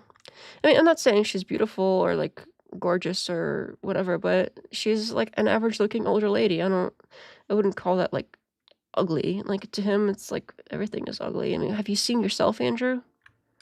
was Freaking beaver face. always an Ugo. But she's like a 6. I normally wouldn't like say people are ugly like that. It's only when they are acting ugly is when I tend to do that. So I still feel a little bit icky doing it, but they deserve it. I mean, if you're gonna be judging people like that, you deserve to be judged in the same exact way. If Sarah Jessica Parker is ugly, then what is Rachel? Andrew low-key takes shots at Rachel. Yeah, it's like he must really like hate his wife because she's not. That's true. She's not even that different looking. Now that I think of it, Rachel and Sarah Jessica Parker aren't like wildly different looking or anything. They're actually somewhat similar. I'm not saying like twins or anything, but they have a lot of similar features, like the longer face, the fake blonde. A lot of, yeah. That's interesting. Same, I don't attack looks unless I hear someone else do it and they're hypocrites. Yeah, I still feel a little icky doing it, but they absolutely deserve it. Like this little beaver over here trying to judge, like, oh, come on. No way. Bro. And like Rachel, of all people. Look, lady, I wasn't gonna say nothing, but you calling anybody a 4 as a, like calling anybody Chicago 4 and like as like a pejorative, she's got to look in the mirror or something. Oh. Carrie Bradshaw. I'm being nice. Sarah Jessica Parker. Sarah. People. That's Yeah. See, he looked up the image. He knows. Show the image of Sarah Jessica Parker. And Jesse Reyes is a 10, so don't get that. Oh, it's so bad. Well, also she's like in her twin. 50s or some shit. No, yeah, I mean, see, in her even prime, she Brian was is making Ugo. sense here.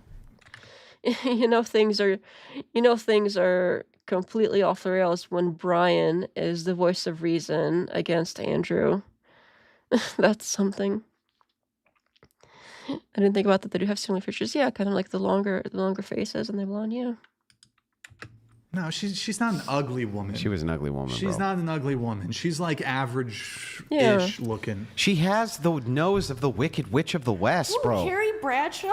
Sarah Jessica Parker? Yeah, the chick would suck all the oxygen out of the room by sitting in it. It's so bad. People pay to have a nose like I don't know. Maybe it's just that people find different things attractive. Could that be it? I don't know who we're talking about. Who is this woman? Don't worry about it. Don't worry about it. Oh. I just, again, my question is, why can't just average-looking women just say that they're average-looking? Because average doesn't mean anything in this Yes, context. it does. No. Yes, it okay, does. if you want to round up 100,000 Most men and people are have them rate average. us, then sure, we can find an average. But other than Would that, you we're agree- guessing. If we actually did the experiment where we had 100 or 1,000 men in a room and they were being reasonable with their rate, they weren't being fucking dickheads giving you a 1 or whatever, would you accept would you change your own rating? Would you accept their rating of you? Of my own perception of myself, no. But Like, if you asked me the question, like if 100,000 men were in a room and rated you, and then we actually did that, yeah, I would accept that as the answer to that question. Would it influence your own self-perception? No.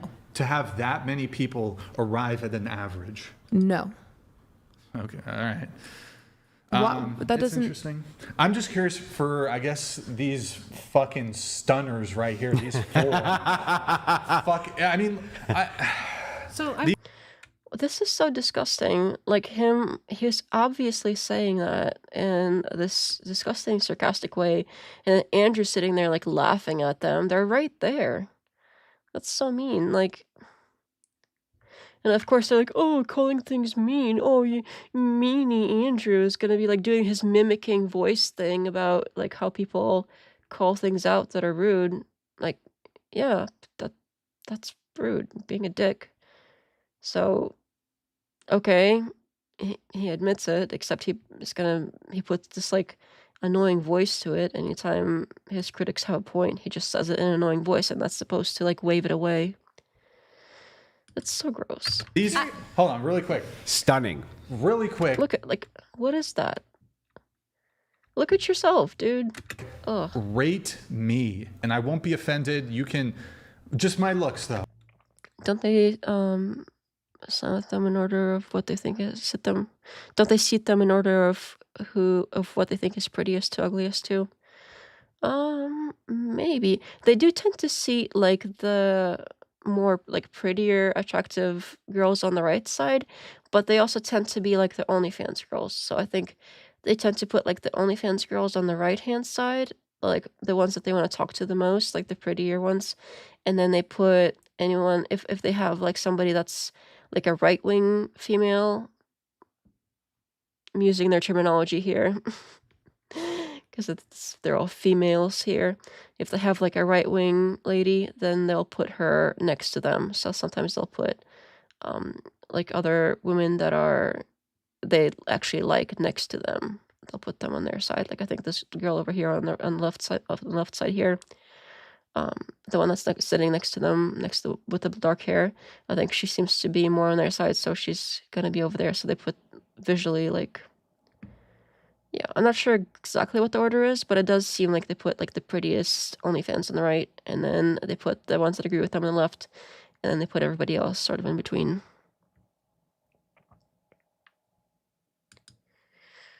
But I don't know if it's because I've also seen like really pretty girls in the back. I don't know if it's because maybe they have a different opinion, or if it's because girls that tend to do OnlyFans are like popular OnlyFans creator because they're prettier generally. Maybe that's it. Maybe it's a coincidence that way.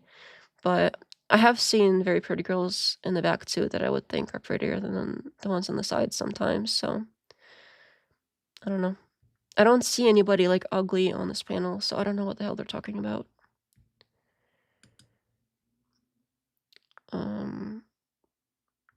What's the correct rating then for Andrew and the host?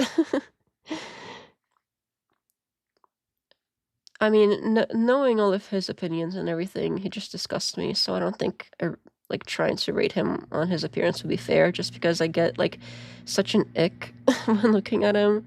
And I don't know, he looks like a beaver to me, but I don't know. If he didn't have all these ugly opinions, I don't know what I would think. I honestly don't. So my opinion is tainted. And like Brian here, I just feel kind of bad for him. I don't get the same kind of ick with Brian. I think he's like at 5. I don't know, he's average.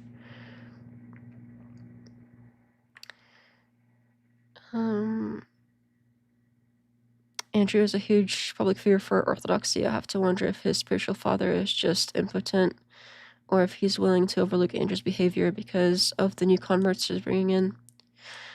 I wonder if Andrew even like really goes to church or really has a spiritual father, or if this is all talk, because I agree, a lot of these things that he's doing, like the way he's acting, all of this stuff is not how you're supposed to be representing the church. So honestly, I don't know if he really even has a spiritual father guiding him. He claims he does, but he claims a lot of stuff that's not true, so who knows? I don't know for sure. I can't claim one way or another, but I basically take everything he says with a grain of salt. A very big chunk of it. Just my looks. 2. Rate me. 2. Not you, Andrew. 6. Okay. 4. 4. I'd give you a 6 or 7. 6 or 7. 6. 6. So just to be clear, y'all would be settling for me. Yeah. Like you would be doing me. You would be doing. If you think of it that way, sure, but I don't think it's really like that. I think if people like each other, it's not all about their physical appearance, and then one person is like settling for another. There could be somebody whose appearance is objectively like a 5, but they have such a wonderful personality, or they're like super influential and rich and like a good person, and all of that makes them like a 9.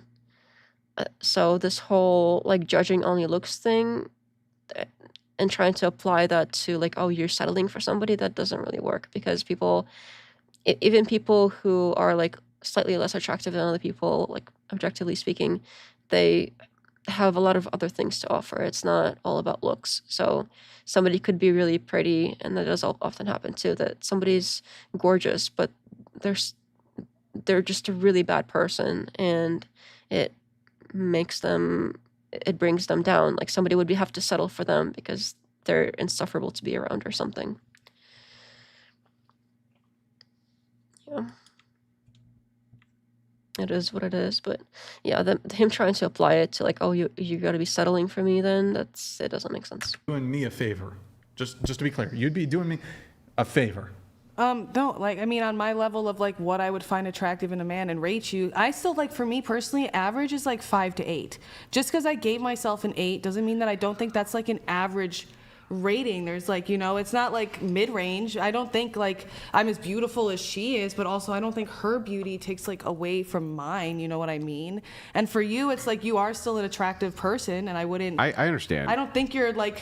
But I would like to ask you a have different. Your hair and shit. Hang you on, have a thick beard. Like most men don't even have hair. Like I would like. You're above average. Can I ask you a question though? Yeah, of course. Can you describe what an ugly woman looks like?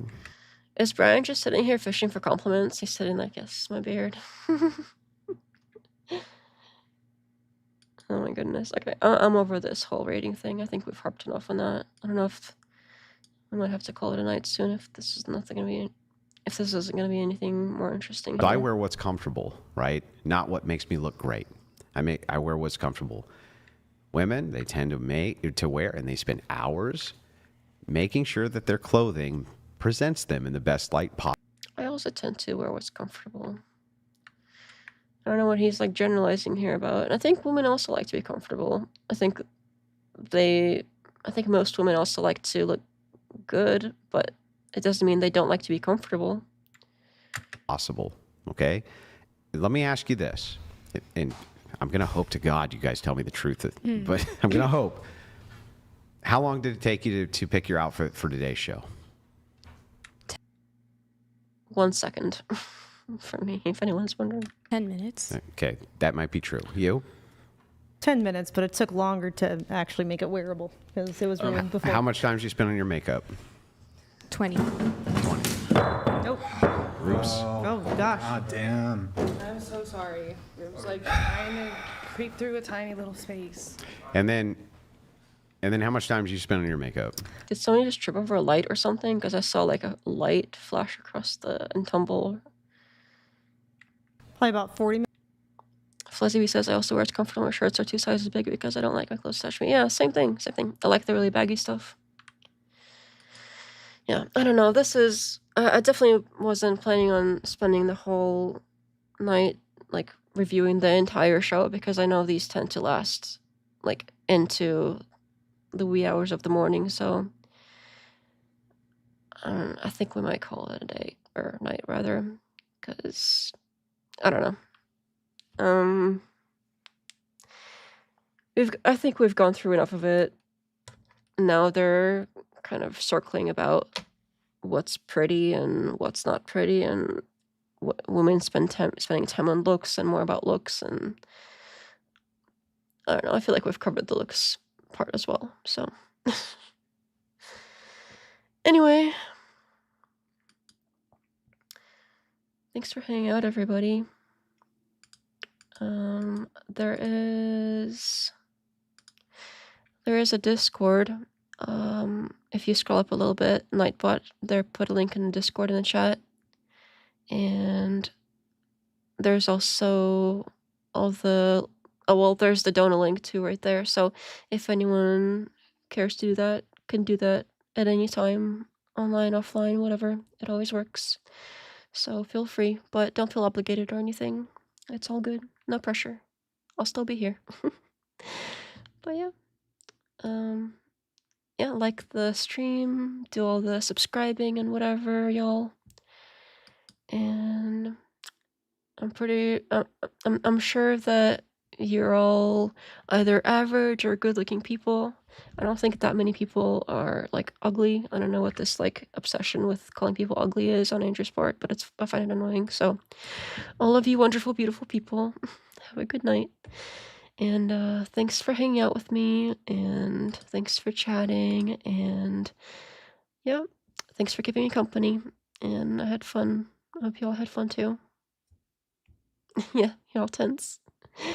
Good night, everybody.